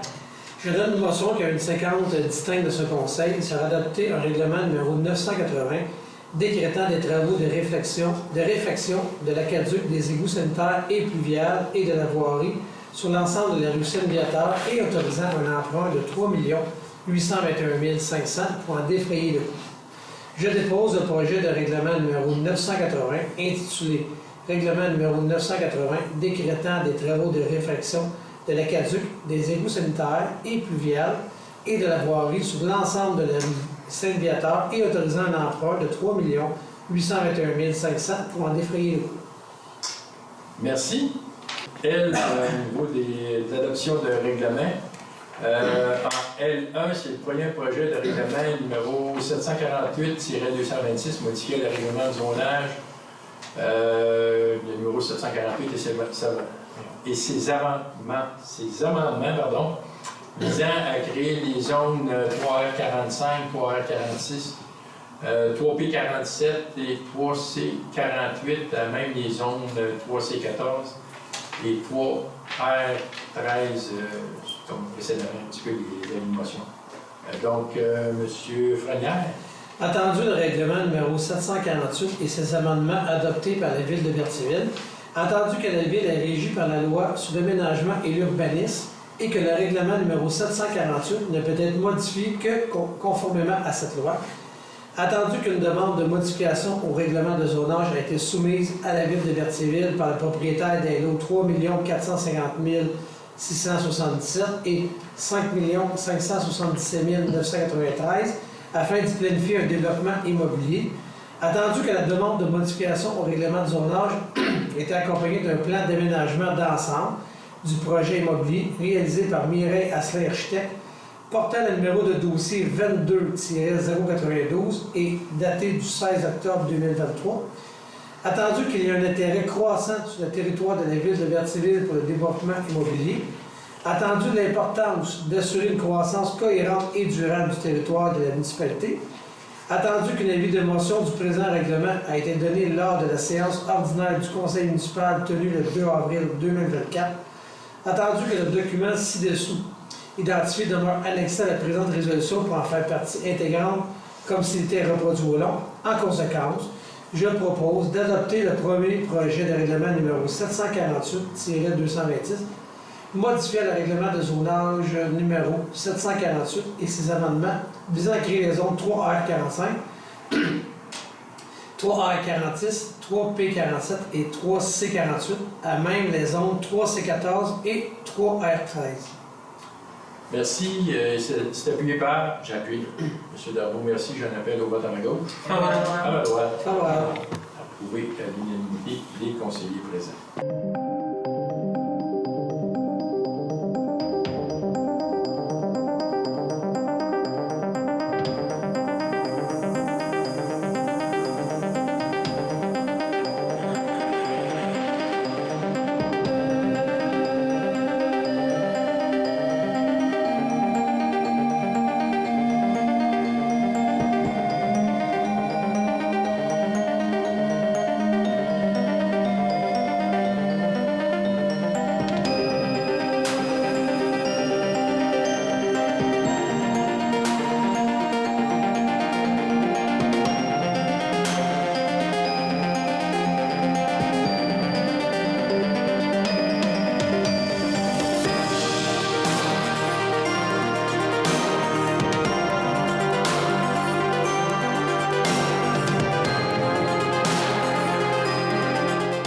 4.1, déficit du financement fédéral de l'infrastructure par rapport à la croissance démographique. Attendu que le Canada connaît actuellement une croissance démographique record avec 1,25 million de personnes nouvellement arrivées au pays dans la dernière année seulement, attendu que la Société canadienne d'hypothèques et de logement, selon eux, nous devons bâtir au moins 3,5 millions de logements supplémentaires d'ici 2030, et que les municipalités doivent améliorer ou fournir des infrastructures pour absorber cette croissance. Attendu que selon les estimations de la FCM, le coût des infrastructures municipales requis s'élève en moyenne à 107 000 par logement. Attendu que selon Statistique Canada, le coût associé à la remise en état de l'infrastructure municipale existante atteint environ 170 milliards de dollars. Je vous fais grâce de 3-4 attendus. Il est proposé et appuyé et résolu que le gouvernement fédéral collabore avec les municipalités et les signataires de l'entente afin que le Fonds pour le développement des collectivités du Canada demeure une source de revenus directs, fiable et pérenne pour les priorités locales en matière d'infrastructure. Que le gouvernement s'engage à intégrer au budget 2024 une nouvelle vague de programmes en matière d'infrastructure. Et qu'une copie de cette résolution doit être transmise aux personnes suivantes. À la vice-première ministre du Canada, Mme l'honorable Chrystia Freeland, au ministre du Logement et de l'Infrastructure des collectivités, l'honorable Sean Fraser, au ministre des Transports du Canada, Pablo Rodriguez, au ministre des Finances du Québec, M. Éric Gérard, à la ministre des Affaires municipales, Mme Laforêt, à notre député, Mme Caroline Proulx, au député de la circonscription Berthier-Masquinongé, M. Perron, au président de la Fédération canadienne des municipalités, Scott Pierce, et au président de la Fédération québécoise des municipalités, M. Jacques Demers. Un proposeur, un secondeur, M. Soulière propose, M. Laferrière seconde, Guy Sévère, accepté à l'unanimité. On passe en 4.2. Avis de motion sur le projet de règlement numéro 621-2024, modifiant le règlement numéro 621-2021, ayant pour objet d'édicter de nouvelles normes, de nouvelles dispositions concernant l'utilisation de l'eau potable. C'est un avis de motion. M. Guy Cloutier donne l'avis de motion. En 4.3, dépôt et présentation du projet de règlement, modifiant le règlement qu'on vient de parler, ayant pour objet d'édicter des nouvelles dispositions concernant l'utilisation de l'eau potable. M. Cloutier dépose le projet de règlement. Un dépôt. On passe ensuite en 6.5, prise de champ. nouvelles dispositions. Considérant le règlement numéro 621-2021 concernant l'utilisation de l'eau potable est actuellement en vigueur. Considérant que la municipalité souhaite modifier le règlement numéro 621-2021 ayant pour objet d'édicter de nouvelles dispositions concernant l'utilisation de l'eau potable de manière à préciser les modalités d'arrosage et d'irrigation agricole et qu'à cet effet, une avis de motion a été donnée et que le dépôt du projet de règlement 621-2024 a été fait lors de la séance tenue le 9 avril 2024. Considérant que la municipalité a pour objectif de régir l'utilisation de l'eau potable en vue de préserver la qualité et la quantité de la ressource, considérant l'article 7.15 du règlement 621-2021 prévoit qu'il est strictement interdit d'utiliser l'eau potable pour l'irrigation agricole à moins qu'un compteur d'eau ne soit installé sur la conduite d'approvisionnement et que la municipalité l'ait autorisé. Considérant que le gouvernement du Québec a mis en place la stratégie québécoise d'économie d'eau potable, considérant que l'eau potable desservie sur le territoire de la municipalité de Sainte-Geneviève est fournie par 2 municipalités voisines et que celle-ci demande de réduire notre consommation d'eau potable, proposé appuyer les élus, que la municipalité établit ce qui suit concernant les propriétés desservies par une prise de champ, à savoir que pour l'ouverture de la prise de champ et l'installation du compteur d'eau, le propriétaire doit faire la demande de la municipalité. Les compteurs d'eau devront être installés de façon permanente sous la terre. Les frais relatifs à l'installation des compteurs d'eau seront aux frais des propriétaires, et ce pour chaque prise de champ utilisée, le tout conformément au règlement de taxation en vigueur. À défaut par le propriétaire d'autoriser l'installation d'un compteur souterrain, l'installation d'irrigation de prise de champ sera fermée de façon permanente. Les frais relatifs à cette fermeture seront aux frais du propriétaire, le tout conformément au règlement de taxation en vigueur. Et aucune nouvelle installation pour l'irrigation agricole ne sera permise. C'est clair? D'autres commentaires? Nous proposons M. Cloutier. Je m'en attendais avec M. Burel. Tout le monde est d'accord? Accepter la l'unanimité. En point 10, on a 10.1 en loisir-agriculture, on a 10.1. Les Tigres du Nord demandent de commandite. Considérant que la municipalité a reçu une demande de commandite pour les Tigres du Nord qui tiendra sa 3e édition de Tigre tracteur le 27 juillet 2024, considérant que selon la résolution portant numéro 2023-05-101, la municipalité de Sainte-Geneviève a remis pour le dit événement une somme de 2 500 $ et qu'une demande de reddition de compte a été demandée dans les 90 jours suivant l'événement. Considérant que la requête d'obtenir une reddition de compte n'a pas été respectée, il est proposé d'appuyer les élus que la municipalité ne donne pas suite à cette demande. Proposé par M. Burel, secondé par M. Cloutier. Léo, d'accord? D'accord d'accepter à l'unanimité. Dans le fond, c'est dans le but de réduire la consommation d'eau potable, tout simplement. Aussi, on peut en parler tout de suite, mais il s'en vient un autre règlement. On va resserrer les normes sur l'arrosage des gazons, les arrosages automatiques, on va tout resserrer ça. Il faut absolument diminuer notre consommation d'eau potable. Vous savez, on n'est pas autonome en eau potable. Les municipalités avoisinantes, Sainte-Élisabeth et Berthierville, nous fournissent en eau potable. Puis on a des contrats signés avec eux autres, là. Mais dans la politique ministérielle de consommation d'eau potable, le ministère nous demande de tout faire pour réduire la consommation. C'est ce qu'on fait. Puis depuis des années, on a réduit beaucoup. On a beaucoup réparé notre circuit. Puis on a presque plus de fuite. Là, on va vérifier aussi, on a des compteurs partout à Sainte-Geneviève, vous savez. Tous les consommateurs ont un compteur, contrairement à des municipalités qui n'ont pas compte. Puis on veut tout vérifier. On va vérifier combien on paye d'eau et combien on en consomme en partant. Et s'il y a une recherche, on recherche toujours des fuites. Il y en a qui sont vraiment difficiles à trouver. Mais on veut établir combien on a de pertes par rapport à. On a des compteurs partout. Puis, ça va être en faisant des prises de champ. Ben, c'est un peu ça. Les prises de champ, ça fonctionnait juste l'été. Pour faire une histoire courte, la prise de champ, c'était pour abreuver les animaux dans le champ. Puis les agriculteurs, il y en avait, à partir de la prise du chemin, on avait la prise qu'on pouvait fermer, puis ouvrir l'été, puis fermer pour l'hiver, parce que l'hiver, il n'avait pas besoin de champ. Puis là, le compteur d'été, on le met là. Mais on met le compteur à l'extérieur. Puis lui, il peut s'en servir dans son étable, dans ses bâtiments. Mais puis à l'automne, il faut aller l'enlever. Puis là, on fait ça 2 fois par année, aller le mettre pour aller l'enlever. Puis à l'automne, on ne peut pas le laisser. Évidemment, il est hors sol, il va geler. Puis là, on fermait la valve, puis on enlevait le compteur. On ne veut plus faire ça.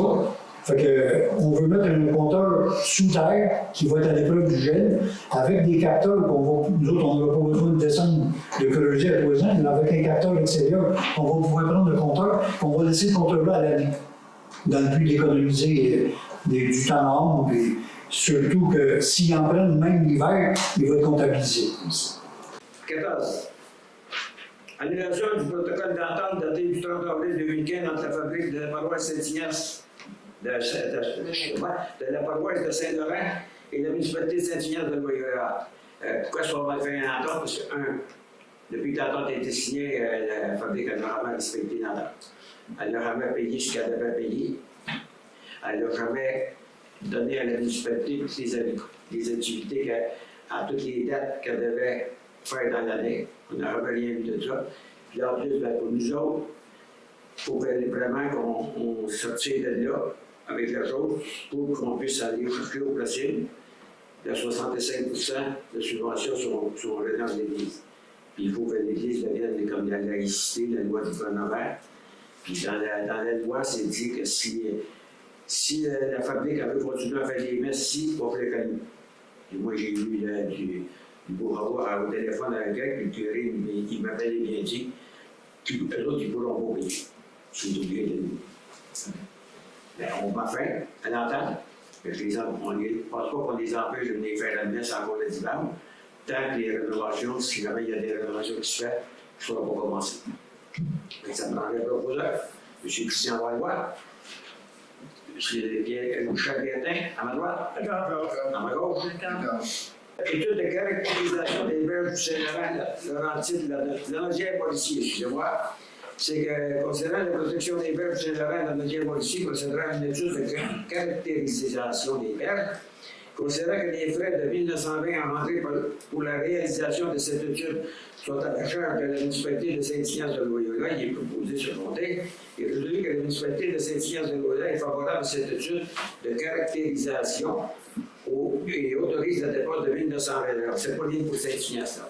Le monsieur qui va faire l'étude, si je ne me trompe pas, tout dans le secteur bâti. Je pense qu'on va prendre la Lanoraie, aller jusqu'à Saint-Barthélemy, puis toutes les municipalités ont embarqué pour le montant de 1920. Et qui est cette personne? C'est M. Pierre Bertin. Pierre Bertin, c'est ça. Fait que ça me prendrait le proposeur. M. Christian Vallois, M. Pierre Bertin, à ma droite. D'accord. À ma gauche. D'accord. 13. Promesse d'achat de l'immeuble situé au 145 chemin de traverse. Attendu que la municipalité de Saint-Ignace de Loyola désire se porter acquéreur de la bâtisse située au 145 chemin de traverse à Saint-Ignace de Loyola. Attendu qu'une offre d'achat a été déposée, négociée et acceptée par le vendeur et l'acquéreur au montant de 425 000, le tout conditionnel à une inspection. Attendu qu'une inspection professionnelle de la bâtisse sera effectuée avant la signature du contrat notarié. Conséquence, il est proposé, ce contrat, il est résolu que la municipalité approuve le montant négocié et les frais qui seront encourus pour l'inspection professionnelle à être effectuée. C'est Gilles, en tant que pour la faire, inspecteur professionnel, mais aussi il faut que ce soit, on va dire, avec qu'on ait la subvention du gouvernement. Dans le prochain qui est de 65 %. Oui, on a eu la lettre, mais ça va être à confirmer. Ça, c'est l'ancienne caisse populaire? Oui. Ça me prendrait un proposeur. M. Michel Bertin, M. Christian Vallois, à ma gauche. D'accord. À ma droite. D'accord. Monsieur le maire, c'est bien conditionnel, la subvention de 65 Oui. confirmé. Ça, c'est. Le nom, ça s'appelle bien ça. Bien ça. Je te parlais de budget, mais je vais te relancer, je vais te parler un peu. On a fait beaucoup état ici au provincial du déficit extrême puis haut, mais on s'attend encore qu'au fédéral, il y ait encore un déficit. Là. On est vraiment abonné au déficit. Là. Ben, il y a eu beaucoup de dépenses au fédéral, mais il faut se souvenir qu'il y a à peu près la moitié de nos impôts qui sont à Ottawa, puis il n'y a pas la moitié des responsabilités. Oui, c'est ça. Mais... Donc, les autres, ils ont du lousse. Ils ont du lousse. Et quand on parle du déficit de Québec de 11 milliards, c'est beaucoup d'argent, 11 milliards. Mais si on fait juste le transfert en santé qui est dû au Québec de 6 milliards... On vient de régler un problème. 5 milliards. Ils ont juste si on fait le calcul du 1 milliard que le fédéral nous doit dans les dépenses qui ont été encourues pour les demandeurs d'asile, vous savez que le Québec reçoit comme 60 75 des demandeurs d'asile de tout le Canada. C'est 10 territoires, 10 provinces, 3 territoires. Là. C'est très inéquitablement réparti. Ils nous doivent 1 milliard pour ça. Fait que 7 milliards. Ça veut dire que si le gouvernement Legault, je ne veux pas défendre le gouvernement provincial nécessairement, mais s'il était sorti avec un déficit de 4 milliards, je ne pense pas que tout le monde ça serait inquiété au point où on s'inquiète présentement. Fait que la différence est là. Donc, ils nous doivent de l'argent. Ils nous doivent de l'argent. On continue de le demander. Puis là, il y a eu une annonce sur la santé. On a gagné un petit bout. On a gagné presque 1 milliard. Un petit bout. 900 millions. C'est un petit bout. Selon les fédéraux, on devrait être contents. Nous, on n'est pas contents parce qu'on n'a pas reçu 1/6 de ce qu'on demandait. Fait qu'on veut... Rendez-nous notre butin. Non, mais c'est ça, mais... Il y en a qui a déjà dit ça. Mais qu'est-ce que je veux dire par rapport à ça, sans qu'on regarde ça aussi? On peut s'attendre encore qu'il y ait des déficits. Je pense pas du jour au lendemain. Ah, assurément. Assurément, là, on peut s'attendre... Dans le contexte actuel, avec les taux d'intérêt, tout ça, c'est sûr que oui. Okay. Puis il y a des mesures quand même qu'on a besoin. On a besoin aussi de ne pas abandonner les citoyens du jour au lendemain non plus. Il ne faut pas camper dans des coupures, dans une austérité budgétaire épouvantable. Fait que je pense qu'on peut s'attendre à ça. Mais je vais te relancer sur quelque chose, puis peut-être c'est moi qui n'est pas correct, puis tu as le droit de me relancer. Mais, tu sais, comment je pourrais dire ça? Les fonds de pension, je dirais avantageux. Je comprends que les gens sont comme fatigués, puis ils disent à 60 ans, 65 ans, je suis capable de partir, je suis capable d'aller chercher ma retraite, puis que 10 minutes après, ils se font réengager comme consultants, on paye 2 fois. Je sais pas, je te pose une question. Ça c'est vrai dans l'entreprise privée aussi. Oui, mais je fais un cas. Tu sais, quand tu me donnes d'expertise. Mais si les gens se sont gagnés une retraite, moi j'étais un prof au secondaire, j'en ai connu beaucoup des gens dans le monde de l'éducation qui ont été enseignants de bon nombre d'années, après ça direction d'école, après ça conseil pédagogique. Puis à un moment donné, ils prennent leur retraite, puis ils restent consultés. Il y avait des mais ça n'enlève pas de l'expertise, ça c'est pas justement Arrive-Can. En fait, c'est comme ils deviennent un peu des temps partiels. Tu sais. C'est parce qu'Arrive-Can, c'est pas l'exemple de ça aussi à un moment donné que. Ça, je ne connais pas le détail de ça, mais c'est une bonne question. Mais en général, c'est un peu normal dans le marché du travail dans lequel on est. Oui. Qu'on est en pénurie de main-d'œuvre, c'est normal parce que les gens soient retenus sur le marché du travail un peu. T'sais. Et puis les gens, ils arrivent à la retraite, puis ils peuvent prendre la retraite, ils n'ont pas le goût de travailler 60 heures. Non, je comprends. Mais ils vont faire un 20, 25. Moi, en tout cas, mais c'est une discussion intéressante qu'on a là. Non, on pourrait y réfléchir. Non, mais tu sais, je sais pas. Mais je pense que c'est important que la personne qui part à la retraite elle soit remplacée. Oui, qu'il y ait un remplacement. Qu'il y ait la période de transition. Oui, ça, je suis d'accord avec toi. Ça, la période de transition est importante. Puis ça, c'est une autre raison pour augmenter les pensions à 65 ans. Tu vas me trouver que je fais du chemin. Non, mais c'est ça. Non, mais... Moi, j'ai visité plusieurs entreprises privées là, où à travers de 65 ans, qui me disaient, là, M. Perron, moi, j'ai apprécié ma retraite. Je l'aurais pris ma retraite, mais je vais m'ennuyer chez nous. C'est ça. Je sais pas quoi faire. Moi, j'aimerais ça venir travailler 2 jours. Puis là, j'ai calculé, on m'a fait les calculs. Puis si je viens travailler 2 jours, je vais venir travailler gratuitement parce que je vais le payer en impôts. En impôts, puis si on veut que les gens de 65 ans travaillent plus longtemps, moi, je le dis souvent, puis j'ai une belle porte pour le dire encore. C'est pas ça, là. Augmente la pension à 65 ans parce qu'il y a des gens, on n'a pas tous eu la même chance dans la vie. Puis j'ai de la misère à pas venir émotif quand je parle de ça. Parce que j'ai géré mon père en fin de vie comme mandataire, là, puis mon père, il avait de l'argent, il avait une belle pension, c'est Canadien national. Là. Ouais. Mais souvent, t'as bougé de faire une grosse dépense. Puis nous, on était capable. Oui. Mais à chaque fois que ça m'arrivait, je me disais, mais bon Dieu, les gens qui vivent du supplément de revenu garanti, ils font quoi? Je suis entièrement d'accord avec toi. C'est ça révoltant dans une société riche comme la nôtre, on ne s'occupe pas de notre monde, tu sais. Ça n'a pas de bon sens. Fait que augmentons les pensions à 65 ans. Puis si l'objectif de ne pas l'augmenter à 65 ans, c'était de garder les gens au travail, on peut-tu leur donner un crédit d'impôt? Ouais, là, il commence à travailler à 25 ans, il arrête à 65, ça fait 40 ans qu'il en paye. Il a payé, là. Ouais. Il a du payé, il n'a pas payé. Ouais. Puis tu sais, si tu t'en vas chez eux et ils ne travaillent pas parce que ça coûte trop cher d'impôt, On a-tu plus de revenus d'impôts? Vous savez, Non. on peut être intelligent. On dirait que l'intelligence, ça, c'est difficile à avoir au niveau de la législation. C'est ça que je te... C'est pas tout le temps populaire non plus, hein, de prendre des bonnes décisions intelligentes pour dire, dans 5 ans, on va être correct, parce qu'il n'y a pas de mérite politique qui va avec ça. On est dans le cercle vicieux des mandats de 4 ans, où les gens veulent des mesures spectaculaires pour pouvoir annoncer. Puis pouvoir être élu, puis le dernier mois, la dernière année, c'est l'année des... Et pouvoir dire, moi, j'ai fait ça, regardez, j'ai fait ça. C'est ça. J'ai fait ça. Le gars qui a planifié, il n'y a aucun maire qui va être élu dans la gloire parce qu'il a entretenu son réseau d'égout et d'aqueduc. Puis il a augmenté les taxes. Tu peux-tu t'attendre? Je sais qu'au niveau provincial, ils ont comme régularisé la situation de beaucoup de gens qui perdaient le rang du Québec quand ils atteignaient 65 ans. Tu penses-tu qu'on va avoir ce cadeau-là aussi, ceux de 65 ans, se faire indexer, s'améliorer? Nous, si c'est pas là, je ne peux pas te dire qu'on va l'avoir, mais c'est dans nos demandes depuis 4 ans. On exige, on claironne, on a un projet de loi qui a passé l'étape du comité, qui a été voté unanimement au comité. Là, pour les gens à la maison, le comité, c'est un groupe restreint de députés qui représentent en proportion les partis politiques représentés à la Chambre des communes, qui vont discuter à ce moment-ci en fond sur les questions. Puis de façon beaucoup plus constructive que ce qu'on peut voir dans le Parlement. De façon plus intelligente, j'ai le goût de vous dire. Surtout de ce temps-là.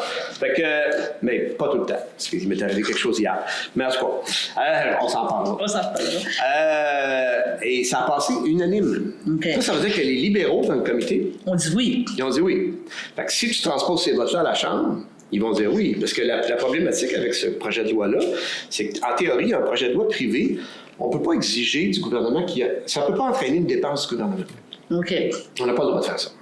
Et là, ça entraîne une dépense. Donc, il faut que le gouvernement donne son accord. Là, on peut le passer. En théorie, on devrait avoir l'accord. On se croise les doigts. Mais si c'est pas là, le Bloc québécois, on va voter contre le budget s'il n'augmente pas les pensions à 65. Bon. Il n'y a pas juste moi qui dis ça. François Blanchet dit ça. Puis c'est notre ligne. Il n'y en a pas question, nous autres, on défend notre monde. On va parler un petit peu d'Arrivcam, je vais te revenir après ça, justement, des projets de loi. Arrivcam, c'est un gros fiasco. 75 000 d'augmentation de coûts, c'est de dépassement de coûts, c'est surréaliste. Mais ça, là, c'est la tendance générale du Canada, du gouvernement fédéral, qui se désengage et qui se décharge de ses responsabilités. On décharge au privé, on donne des sous-traitances. Fait que les fonctionnaires ne connaissent plus rien, on dirait. On a l'expertise professionnelle de fonction publique. On claire le monde, on claire le plan, après ça, on donne des contrats. Donc là, je connais quelqu'un qui a un contrat, fait que je vais lui donner un contrat. Là, on découvre que l'entreprise qui a le contrat, c'est un chalet. Puis l'adresse, c'est le sous-sol d'un bungalow. C'est pas de bon sens. Puis là, cette entreprise-là a donné le contrat à d'autres entreprises qui ont donné le contrat à d'autres entreprises. Mais ils reviennent avec la chaîne. Puis l'expertise, on l'a pas. Puis la preuve, c'est que l'application a-tu déjà bien roulé? Non, c'est ça. Fait que c'est ça. Il faut redresser la fonction publique, puis il va falloir, là, je te parle plus globalement, pour le fédéral, Québec, mais en général, il y a une tendance négative vers la privatisation des connaissances et d'expertise, puis ça, je pense que c'est un grand danger pour nos populations. Collectivement, on a la responsabilité de se conserver une expertise. C'est quand c'est un ingénieur privé qui va inspecter un chantier de construction d'un pont, pour le compte du gouvernement, puis il dit c'est correct. Moi, je pense qu'on devrait avoir des ingénieurs capables de faire ça. Oui. Je te reviens juste rapidement sur le C282. Oui. Je suis fatigante, là, mais c'est important. Fatigante, c'est très important. Bon. On est au Sénat toujours. Ça n'a toujours pas bougé. Mais là, on a eu une belle séance d'information lundi dernier. On a invité tous les sénateurs avec 3 spécialistes. Donc, en commerce international, en gestion de l'offre, puis en constitution. Donc, Patrick Taillon, Daniel Turc, puis Daniel Mercier-Gouin, qui sont venus expliquer, pas Daniel Mercier-Gouin, Maurice Doyon qui est venu. Et des 3 profs d'université neutres, qui sont venus exposer qu'est-ce que c'était la gestion de l'offre, et c'était quoi le projet de loi, ça impliquait quoi. Puis là, avec un constitutionnaliste qui nous a dit oui, on peut adopter cette loi-là, parce qu'on se fait dire des fois qu'on ne peut pas. Puis avec ensuite des gens qui s'occupent du commerce international, Daniel Turc, pour dire oui, il y a plein de pays qui protègent des secteurs comme ça, puis ça ne les empêche pas de signer des ententes commerciales. Puis après ça, on a quelqu'un spécialisé en gestion d'offres pour répondre à toutes les questions de fond. Pourquoi il faut que le système reste stable pour qu'il continue à fonctionner. Ça se fait à Vénétie. Mais on a beaucoup de travail à faire. Il y a beaucoup de corridors. Ça passe pas aux nouvelles, là, mais dans chaque réception qu'on va à Ottawa, je vois un sénateur, je m'en vais jaser avec. Puis on les invite tous à nous rencontrer. On fait des rencontres en individuel. C'est un peu comme qu'est-ce qui se passe avec la politique américaine quand ils tentent de faire des lois ou passer des choses, puis que là, il y a, pour avoir vu à un moment donné, en tout cas, des bureaux du président, d'aller rencontrer les sénateurs. Le Sénat peut bloquer des trucs. Nous autres aussi, ce qui est particulier, c'est que le Sénat, c'est très différent de la Chambre des communes. Là. Moi, je pensais que je savais c'était quoi, puis je savais pas c'était quoi. Ça n'a pas marché, bon. Non, mais pas que ça n'a pas marché, mais ça fonctionne pas du tout comme la Chambre des communes. Un projet de loi rentre, on a un certain temps, puis à un moment donné, il va y avoir 1 heure de débat là-dessus. Puis là, ceux qui veulent intervenir vont intervenir. Les sénateurs, ils ont le temps, eux autres. Le Sénat, c'est ad libre. C'est n'importe quoi, n'importe quand. Le sénateur peut arriver dans le Parlement aujourd'hui, puis moi, je parle du projet de loi qu'on a parlé il y a 6 mois. C'est aujourd'hui que je fais ça. Puis il parle là-dessus. Puis il peut dire, moi, le projet de loi, c'est 282, c'est gestion de temps, je veux parler là-dessus, mais je suis pas prêt. Fait que je vais parler dans 1 mois et demi. Fait que comprenez-vous que là, le projet de loi, il est là depuis le mois de juin. Il a été voté à la Chambre des communes depuis le mois de juin. Il est arrivé. C'est pas vrai, c'est un peu canadien de dire qu'il est au Sénat depuis le mois de juin. Et on l'a voté, nous, la dernière journée du mois de juin. Ça veut dire qu'il est arrivé au Sénat fin septembre, début octobre. Pour l'ouverture de la session. Ouais, pour qu'il commence à travailler. Mais là, on est fin mars. J'aimerais ça qu'il y ait un comité là. Octobre, novembre, décembre, janvier, février, mars, dans les 6 mois. Il peut rester là 1 an si ça se peut, là. Je ne dis pas que c'est ça qui va arriver. Non. On n'a pas de signal que quelqu'un voudrait le bloquer. On a des doutes, certaines personnes, on n'a pas de signal. Puis je ne veux pas commencer à lancer d'accusations parce que c'est ça. Mais on ne prend pas de chance. On rencontre les gens. Puis on aimerait ça que ça progresse rapidement. Mon espoir, c'est de le faire sortir avant juin. Mais toutes les fois qu'on se rencontre, je te dis tout le temps, moi, mon objectif, c'est juin. En septembre, je l'ai dit à Noël. Puis là, je suis rendu. Oui. On se fixe des objectifs, tu sais. Bonjour Yves, ça va bien? Bonjour Daniel, ça va très bien. Bonjour tout le monde. Bon, c'est ça. Juste avant qu'on commence l'entrevue, tu m'as dit que tu étais allé enseigner ce matin à l'Irrégulière. Je te prends sur le fait que tu es allé enseigner la démocratie. C'est quoi tu es allé faire? C'est ça. En fait, moi, je suis allé prendre une bière avec des anciens collègues à leur partie de Noël avant les fêtes. OK. Puis moi, ça me manque, l'enseignement. Ben oui. Je m'ennuie pas. J'aime ce que je fais, mais j'aimais beaucoup ça. Et en temps les fêtes, je disais à mes anciens collègues, je disais, invitez-moi dans vos groupes. Je vais y aller, leur expliquer c'est quoi le travail d'un député, ainsi de suite. C'est dur à rentrer dans l'horaire, mais là, on a réussi ce matin. J'ai fait les 2 périodes de ce matin avec des jeunes de l'adaptation scolaire. C'était vraiment le fun. Vraiment, vraiment agréable. Puis ils étaient très attentifs, puis ils veulent comprendre qu'est-ce qui se passe. Puis ils ne connaissent pas ça, ou à peu près pas, quand j'arrive là. Puis ça démystifie un peu la fonction. Oui, c'est ça que je trouve important de faire. Oui, peut-être des futurs députés, peut-être des futurs premiers ministres, peut-être des futurs maires, mairesses, peut-être n'importe quoi. Puis c'est ça qu'un peu que je t'allais leur expliquer. Là, ça a l'air impressionnant, un statut particulier, ainsi de suite, mais c'est du monde comme vous et moi, puis si vous les rencontrez puis jaser avec, vous allez vous rendre compte qu'ils ne sont pas meilleurs que vous, peut-être même moins bons. Vous pouvez tous faire ça, puis travailler pour l'amélioration de la vie. C'est un peu ça le message. Bon, c'est un peu les structures. Évidemment, dans 1h15, on ne peut pas faire le tour au complet, mais ça va être fun. Manon Forget. C'est pour, dans la suite de ce que monsieur, juste avant moi, a dit, effectivement, on coupe des arbres de façon très, très importante à Lanora en ce moment. C'est un massacre. Bon, il y a des gens qui doivent se dire, on se dépêche parce que peut-être qu'après, on n'aura pas eu le droit. Mais il y a déjà une politique en place. Normalement, avec une nouvelle construction, on est supposé planter un arbre. Et normalement, pour en abattre un, il faut avoir un permis. Et pour avoir le permis, il faut avoir de bonnes raisons pour abattre l'arbre, même aujourd'hui sans une nouvelle politique. N'est-ce pas? Oui, non. Ça veut je vais vous laisser continuer votre intervention, puis je vous répondrai après, à moins que ça soit terminé. Ce que je veux dire, c'est qu'il faut, si là, il y a une consultation publique. Après ça, la politique va être validée par le conseil municipal. Après ça, on va avoir le plan d'action. Après ça, on pourra peut-être agir. C'est des mois, voire 1 année avant que quelque chose puisse avancer. Est-ce que, effectivement, dans le sens de ce que monsieur a dit, il n'y a pas moyen de trouver une solution pour que, entre-temps, on abolisse, on n'abatte pas tout ce qui est possible d'abattre à la Norée? Bon. J'ai dit oui et non tantôt parce qu'il y a des zones présentement, c'est ce qu'on appelle le PIIA. Il y a des PIIA où l'abattage d'arbres, la personne doit obtenir un permis puis doit avoir une justification. Comme Madame tantôt disait, ça a 20 arbres sur son terrain, ça demande d'en couper un.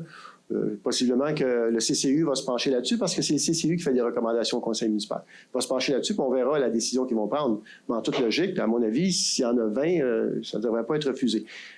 Donc, il y a des endroits présentement, puis c'est ça l'idée de la politique de l'arbre, il y a des endroits présentement qui sont assujettis, les citoyens sont assujettis à une réglementation, puis à côté, il ne l'est pas. Vous me suivez? Ah, exact. Donc, dès que vous sortez du PIA, il n'y a pas vraiment donc, on veut s'assurer que ce soit, comment dirais-je, que ce soit équitable. Équitable, que tout le monde, soit on en met une, soit on n'en met pas. Là. Et d'où la carte qu'on vous a dit tantôt qu'on va mettre sur le site Internet de la municipalité, la carte qu'on a validée avec les gens la semaine passée, Grande-Côte-Est, Grande-Côte-Ouest, les îlots déstructurés et les exclusions par rapport à la loi. Ces zones-là, ce qu'on veut faire, c'est vraiment que tout le monde soit sur le même pied d'égalité par rapport à la protection de l'arbre. Par ailleurs, oui, il y a eu beaucoup d'abattage d'arbres, mais il y a des terrains qui n'étaient pas preneurs depuis des années, qui ont trouvé preneurs. Et quand un terrain est constructible, on ne peut pas empêcher le propriétaire de construire sa maison. On ne peut pas le faire. Quand même, on voudrait, on ne peut pas. Et il y avait des beaux arbres, vous avez vu, comme moi, là, qui ont disparu. Mais ça, c'était pas... on ne pouvait pas faire ça. On serait allé à la cour, puis en tout cas, je ne suis pas avocat, mais je pense qu'on n'aurait pas eu autre chance de gagner. Là. Il y a le droit de construire une maison. Ce terrain-là a un droit. Il y a un droit acquis au terrain pour construire une maison. Et donc, ils ont dû abattre des arbres pour construire une maison. Mais ça, c'est un exemple. Il y en a d'autres, je comprends, Mme Forget, il y en a d'autres exemples probablement que moi, j'ai peut-être pas vu passer, où il y a eu abattage d'arbres, mais est-ce qu'ils étaient dans le PIA ou non? Alors là, la politique, c'est ce qu'elle va venir faire. Elle va venir s'assurer qu'on essaie de... Moi, mon objectif, là, puis c'est l'objectif du Conseil, là, c'est qu'on soit équitable envers tout le monde. Que tout le monde soit devant la même réglementation, que ça s'applique de façon égale pour tout le monde. C'est pas un secret pour personne. Je pense que vous le savez, on l'avait déjà annoncé. Puis c'est dans la politique de l'arbre. La municipalité essaie de faire l'acquisition d'un boisé. Oui. Essaie, puis je vous le dis, là, moi, ça fait depuis 2021, j'y travaille. J'ai rencontré plusieurs personnes. Il y a plusieurs négociations en cours présentement avec plusieurs personnes pour réussir à faire l'acquisition d'un boisé. Pourquoi? Parce que je ne sais pas, moi, ce qu'on va avoir là à la Norée dans 50 ans, mais à l'instar de Lavaltrie, de Saint-Côme, de Saint-Émilie, puis nommez-les, les municipalités au Québec, là, qui ont fait l'acquisition d'un boisé, justement, pour assurer un lieu, un endroit paisible et qui serait préservé à jamais. C'est ça l'objectif. Et présentement, je suis encore en négociation et on regarde des trucs. On espère juste qu'on va pouvoir en acquérir un assez rapidement. Mais on a aussi la compétition. Hein? Il y a beaucoup de promoteurs. Avant ça, les gens investissaient dans l'or. Maintenant, ils investissent dans les terres. Alors, il y a beaucoup de personnes donc, qui font beaucoup de prospection pour acquérir des boisés, puis ils font des offres, puis c'est pas évident. Là. Mais on travaille fort. On travaille fort pour réussir à acquérir une terre. Vous avez une terre. Vous avez reçu une lettre il y a 1 an et demi. On a envoyé une lettre à 10 propriétaires au pourtour du périmètre urbain qui ont des terres boisées. Et puis, il y a quand même certaines négociations qui se font présentement. On n'est pas sûr de rien, mais on travaille fort pour y arriver, pour permettre à la Norée. Vous savez, à Lavaltrie, ils ont acheté le boisé. Vous savez, le boisé en arrière de la Maison des Contes et légendes. Ce fut un coup de maître. Ça a été fait en 2001, à peu près 2002. Et donc, c'est ce qu'on essaie de faire, acquérir un boisé. Un coup qu'on a acquis un boisé, ça pourrait être le début d'une belle aventure parce qu'on pourrait prendre des ententes avec les propriétaires à côté pour aménager des trucs aussi. Alors, c'est ce qui est regardé présentement. Et puis, juste vous dire aussi que le mandat d'Antoine, ça va être aussi d'aller chercher des subventions. Alors, vous avez vu, il y en a pour je ne sais pas combien de millions là-dedans. Là. Je ne sais pas combien, 1 million, 500 000 $ si on faisait tout ça demain matin. Là. Alors, l'idée aussi, c'est d'aller chercher des subventions pour être capable de poser des actions le plus rapidement possible. Et pour l'achat d'un boisé, c'est le même principe aussi. Voilà. Bonsoir tout le monde. À titre de présidente du conseil d'administration, je vais lire parce que c'est plus facile pour moi.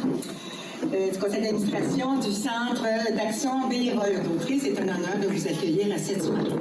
Mesdames et messieurs les bénévoles, nous vous célébrons ce soir puisque vous avez répondu présent à l'appel de cette semaine de l'action bénévole sous le thème « Bénévoler, c'est brillant ».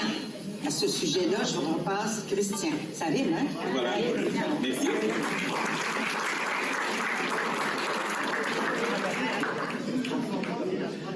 Alors, bien, le thème thème cette année, bénévoler, c'est brillant. Donc, brillant, ça a tellement de sens que c'est possible. Être brillant, donc ça peut vouloir dire tellement de choses. Parce que, vous savez, c'est brillant puisque votre implication en tant que bénévole, mais ça rassure comme la flamme d'une chandelle une soirée de panne d'électricité. Être brillant, c'est parce que vous avez décidé de faire du bénévolat alors que les besoins sont nombreux. Votre éclair de génie vous a amené à offrir généreusement de votre temps pour le bien-être des autres. Vous êtes brillant, vous êtes notre lueur d'espoir, les bénévoles. Vous êtes brillant parce que vous faites la lumière sur des gestes qui font la différence à tous les jours pour tellement de gens. Vous êtes brillant parce qu'on se tourne vers vous tel un phare dans la nuit. Vous êtes brillant parce que vous êtes mère veilleuse. Veilleuse. Oui, il y en a d'autres qui s'en viennent, attendez. Donc, vous êtes brillant parce que vous rayonnez sur toute la communauté. Vous êtes brillant parce que vous ne dites jamais néon. Néon comme les lumières, là, tu sais, comme mon plafond. Vous ne dites jamais néon. Alors, vous êtes merveilleux, vous êtes des bénévoles extraordinaires, vous rayonnez. Donc, vous vous arrangez également pour passer le flambeau. Vous êtes brillants. Et sans vous, la vie serait plus laide. Quand même. C'est ça. Donc, j'ai passé des heures à organiser ce texte-là, de trouver le champ lexical des lumières. Vous n'avez pas idée, hein? On ne pense pas à tout ça à tous les jours, de penser aux différentes sortes de lumières qui existent. Alors, voilà pourquoi vous êtes nos étoiles dans la soirée. Parce que vous alignez les astres pour que jamais rien ne puisse éclipser ce que vous faites pour la communauté. Donc, vous êtes comme la lumière au bout du tunnel. Bon, peut-être que celle-là en passe un peu moins bien, mais surtout, en fait, je tenais à dire que, franchement, les bénévoles, vous êtes extraordinaires. Donc, nous, au Centre d'action bénévole, on a la chance inouïe de vous côtoyer à tous les jours. Mais moi aussi, je jongle les chapeaux. Je suis aussi conseiller municipal à Saint-Gabriel et je côtoie des bénévoles de toutes sortes, dans toute occasion. Et vraiment, vous êtes d'une générosité inouïe parce que vous offrez la chose la plus précieuse au monde, c'est-à-dire le temps. Du temps, c'est probablement ce que tout le monde souhaiterait avoir le plus. C'est ça qu'on aimerait. On veut tous pouvoir se procurer en grande quantité. Si on avait une chose qu'on pouvait s'acheter, bien, ce serait probablement le temps de plus. 9.1, adoption du premier projet de règlement 123-24, modifiant le règlement administratif 123. Je vais sauter les attendus, mais essentiellement, c'est... Le but du présent règlement a pour effet de définir les termes cabane à pêche, îlot de chaleur, gîte touristique, bed and breakfast, établissement d'hébergement touristique, location courte durée et tourisme, ainsi qu'ajouter les dispositions relatives à la délivrance d'une attestation de conformité pour les installations sceptiques par un professionnel autorisé. L'article 2.4 du règlement administratif est modifié par l'ajout du terme suivant. Cabane à pêche, bâtiment temporaire servant aux activités de pêche sur la glace, pêche blanche durant la saison hivernale. Îlot de chaleur. Un îlot de chaleur urbain correspond à une zone urbanisée où la température est plus élevée que dans les milieux naturels ou environnants, souvent causée par une diminution du couvert végétal et une augmentation des surfaces minéralisées et perméables qui absorbent la chaleur. Gîte touristique, bed and breakfast. L'établissement où est offert de l'hébergement en chambre dans une résidence privée où l'exploitant réside et rend disponible au plus 5 chambres qui reçoivent un maximum de 15 personnes, incluant seulement un service de petit déjeuner servi sur place, moyennant un prix forfaitaire. Établissement d'hébergement touristique, location courte durée. Établissement dans lequel au moins une unité d'hébergement, tel un lit, une chambre, une suite, un appartement, une maison, un chalet est offerte en location à des touristes contre rémunération pour une période n'excédant pas 31 jours. Touriste, une personne qui effectue un déplacement dans le cadre duquel elle séjourne au moins une nuit à l'extérieur de sa résidence principale à des fins d'agrément ou d'affaires ou pour effectuer un travail rémunéré. Article 4. Le présent règlement administratif numéro 123 est modifié par l'ajout. Non, c'est l'installation certifiée. Oui. C'est ça, article 4. L'installation septique, obligation. Un certificat d'autorisation est obligatoire pour tous les travaux décrits au règlement provincial sur l'évacuation et le traitement des eaux usées, des résidences isolées et de ses amendements. Modalité de la demande. La demande doit être faite par écrit en duplicata sur des formulaires fournis par la municipalité. Cette demande dûment datée doit faire connaître les noms, les prénoms, domicile du propriétaire de son procureur fondé. Le requérant doit fournir les éléments de demande au règlement sur l'évacuation et le traitement des eaux usées des résidences isolées Q2 à 22. Confirmation. Le requérant d'un certificat d'autorisation pour installation septique doit déposer une confirmation écrite signée par un membre d'un ordre professionnel compétent en la matière à l'effet qu'il a été mandaté pour assurer l'inspection des travaux. Attestation de conformité. Tout détenteur d'un certificat d'autorisation visant l'installation septique doit, au plus tard 6 mois après la fin des travaux d'installation septique, présenter les documents suivants à l'inspecteur en aménagement et en urbanisme. 1. Une attestation de conformité signée par un membre d'un ordre professionnel compétent en la matière, attestant que l'installation septique construite est conforme au rapport de conception et au règlement sur l'évacuation et le traitement des eaux usées des résidences isolées. L'attestation de conformité doit comprendre un plan de localisation à l'échelle de l'installation septique telle que construite, accompagné des photos démontrant les numéros BNQ des composants, utilisés ainsi qu'une certification à l'effet que la date d'installation, la dite installation a été construite conformément au règlement sur l'évacuation et le traitement des eaux usées des résidences isolées. 2. L'attestation doit également spécifier la capacité et le type de fosse septique ainsi que les coordonnées de l'entrepreneur qui a réalisé les travaux. 3. La copie du contrat d'entretien du manufacturier, si applicable. 4. La preuve de vidange des affectations de l'assiette fosse septique, si applicable. Le présent règlement entrera en vigueur conformément à la loi. Est-ce que quelqu'un fait la proposition? Madame Jocelyne Drainville, ben oui. Est-ce que quelqu'un se donne? Monsieur François Drainville. Est-ce que c'est unanime? Oui. Merci. Bien des règlements ce soir. 9.2. Adoption du premier projet de règlement 119-24 modifiant le règlement 119 relatif au zonage. Je vais sauter les attendus que je vais tomber à l'article 2. Le but du présent règlement a pour effet de réglementer l'entreposage des bâtiments temporaires de type cabane à pêche et autres équipements ou bâtiments mobiles, l'entreposage des roulottes de véhicules récréatifs, ajouter des normes concernant les kiosques de produits agricoles accessoires à une exploitation agricole, modifier la superficie de certains bâtiments accessoires, ajout de superficie perméable dans le périmètre urbain et en zone d'îlot de chaleur, et d'inclure l'usage d'établissements d'hébergement touristique, location court terme, à la grille des usages et des normes. Actuellement, il n'y a rien de ce que je vais dire qui est permis. Oui, il y a du monde qui le font, là, mais on veut rendre notre règlement conforme à la réalité en permettant l'usage de ce que je viens de citer. Article 3. La section 5 du règlement de zonage 119 est modifiée par l'ajout de l'article 5.1.1, disposition applicable à l'entreposage des cabanes de pêche et autres équipements ou bâtiments mobiles qui stipule 5.1.1, disposition applicable à l'entreposage des cabanes à pêche et autres équipements ou bâtiments mobiles. L'entreposage des cabanes à pêche et autres bâtiments mobiles est interdit en cours avant et à moins de 2 mètres des lignes de l'eau. En l'absence d'un bâtiment principal, l'entreposage des cabanes à pêche et autres bâtiments mobiles est interdit dans les marges avant et latérales prescrites dans la section 9, dispositions spécifiques à chaque zone. C. Un maximum de 3 cabanes à pêche peut être entreposées par période.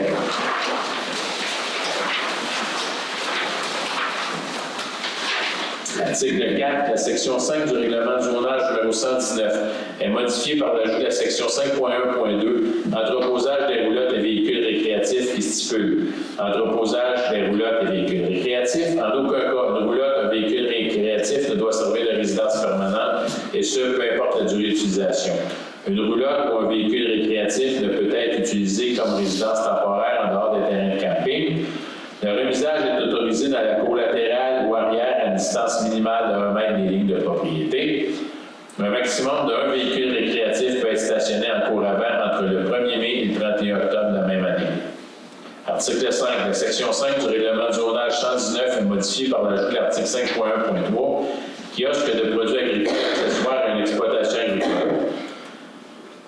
Les kiosques des produits agricoles sont autorisés comme bâtiments accessoires à une exploitation agricole sous réserve de respecter les conditions suivantes. Le kiosque doit être situé sur le terrain d'exploitation agricole où sont cultivés les produits vendus.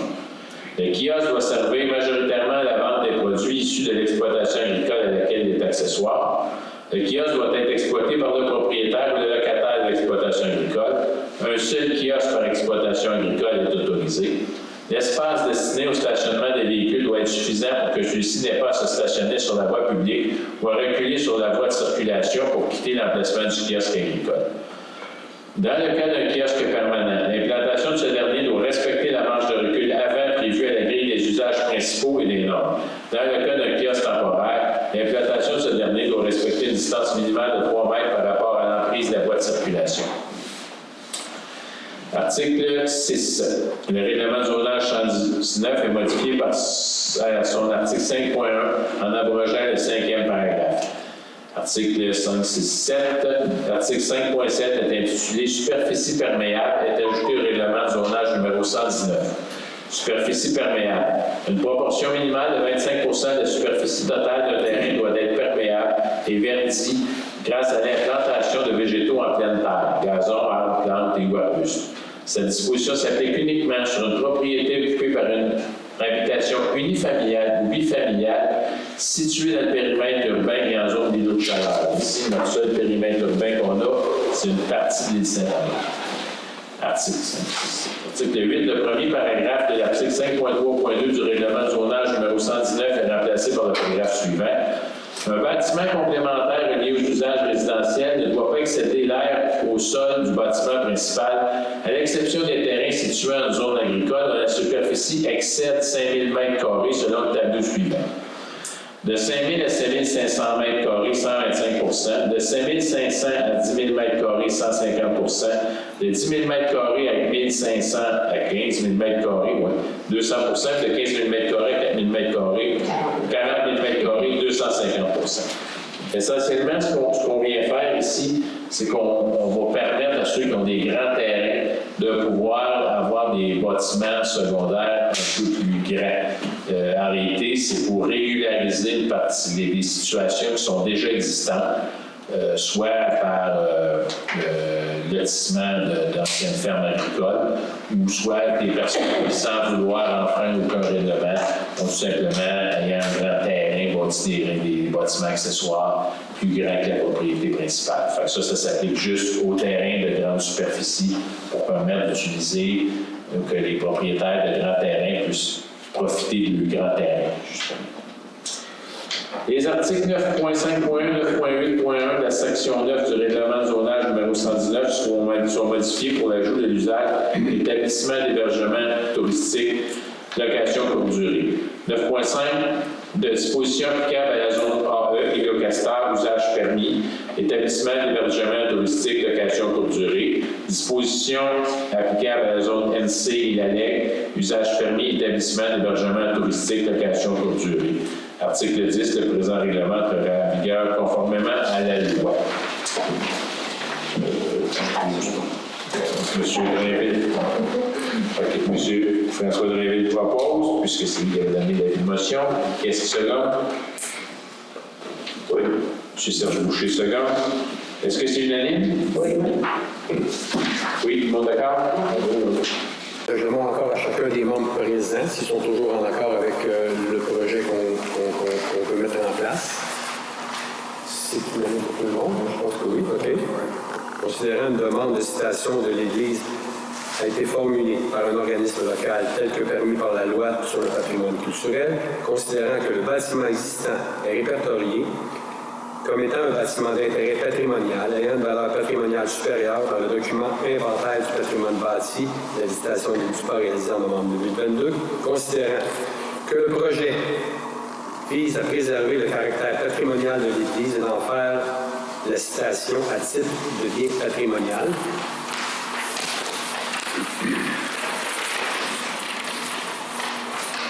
Considérant l'intérieur de l'Église de la citation des DUPA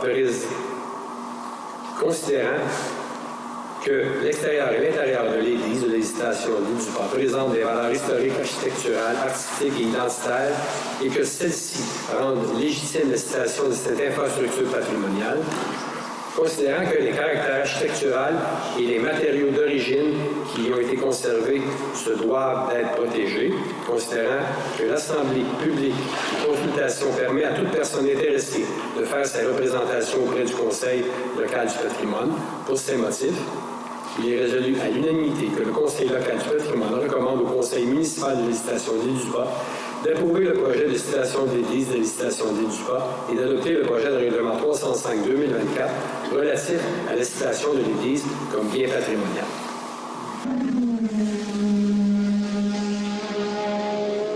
Donc, ma passion pour le sport automobile, ça a été un peu de nulle part, là, si je pourrais dire ça. Donc, c'est vraiment moi, à 12 ans, qui aimais ça faire du karting à l'intérieur. Puis, j'y allais à chaque jour. Et c'est un employé de la place de kart à l'intérieur qui m'a demandé « T'es toujours ici? Est-ce que tu aimerais ça rester un peu plus longtemps après les heures d'ouverture pour justement mettre un peu d'eau sur la piste, rajouter des cônes, puis faire quelques petits exercices. » Puis j'étais comme « Ah oui, pourquoi pas? » Donc, je suis restée, j'ai fait quelques tests, puis après, il m'a demandé « On a une ligue pour le plaisir, est-ce que tu aimerais ça faire partie de cette ligue? » J'ai accepté, puis à partir de cette ligue-là, j'ai débuté à faire du karting de compétition à l'extérieur. Puis de là, j'ai fait ma première année en Briggs & Stratton en 2018 dans la Coupe de Montréal. Puis par la suite, ça a déboulé. J'ai fait du Rotax, j'ai fait du shifter. Puis mon coach, Ben Cooper, il coursait justement en Nissan Micra. Puis je suis allée le voir à une course à Tremblant. Puis c'est durant cette course-là que j'ai vraiment approché puis rencontré le promoteur de la série, Jacques Deshaies. Puis à partir de cette rencontre, on a eu d'autres discussions durant l'automne. Et c'est en 2020 qu'on est convenu que j'allais courser en Nissan Micra et que j'allais débuter en Nissan en voiture, faire le saut du kart en voiture.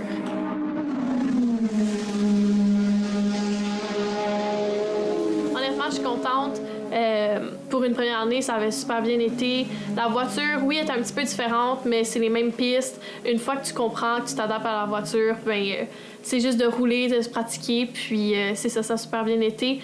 Puis pour cette année, le but, évidemment, c'est de gagner comme tout le monde, d'être en avant. Donc, j'ai vraiment hâte de voir comment ça va se dérouler pour 2024.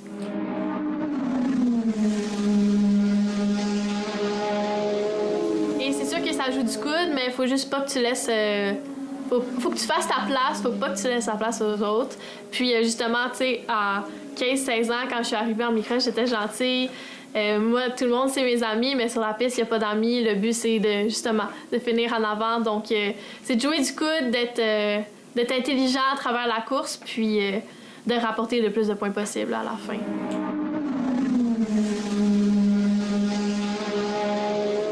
Le but, c'est vraiment faire un trait d'union entre les générations de ceux qui ont connu Gilles et ceux qui ont juste entendu parler de Gilles, comme moi, les plus jeunes. Puis le but, c'est vraiment de rendre hommage à Gilles à chaque fois que je suis sur la piste.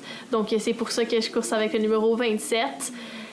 Donc, encore une fois, quand je suis allée au circuit Gilles Villeneuve à Montréal en 2022, c'était super important pour moi, puis super une belle expérience. En plus, j'étais sur le circuit de Gilles, donc c'est ça.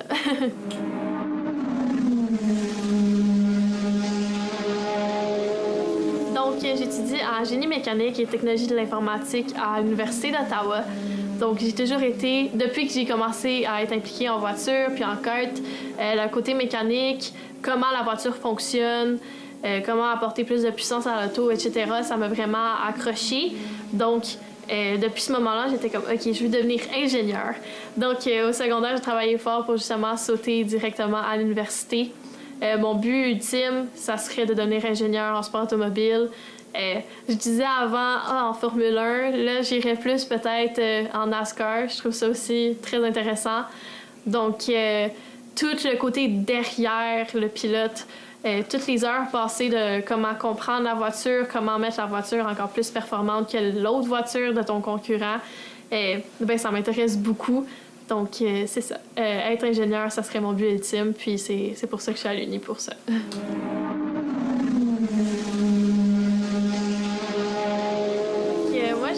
un trouble développemental du langage. Puis, à travers les années, justement, en sport automobile, j'ai vraiment grandi en tant que personne, puis aussi amélioré avec mon trouble développemental du langage. Donc, au début, que j'ai débuté en Nissan en 2020, je me cachais dans mon trailer pour pas parler, pour pas faire des entrevues. Là, maintenant, je demande aux gens de la série « Hey, c'est quand mon tour pour parler? C'est quand que je peux parler? » Donc, malgré mon TDL, au début, j'étais super gênée. J'avais peur que les gens me jugent. Puis, justement, le but d'être associée avec TDL Québec, c'était justement de faire... de montrer aux gens avec un TDL que c'est pas parce que tu as une différence que tu ne peux pas bien réussir dans la vie.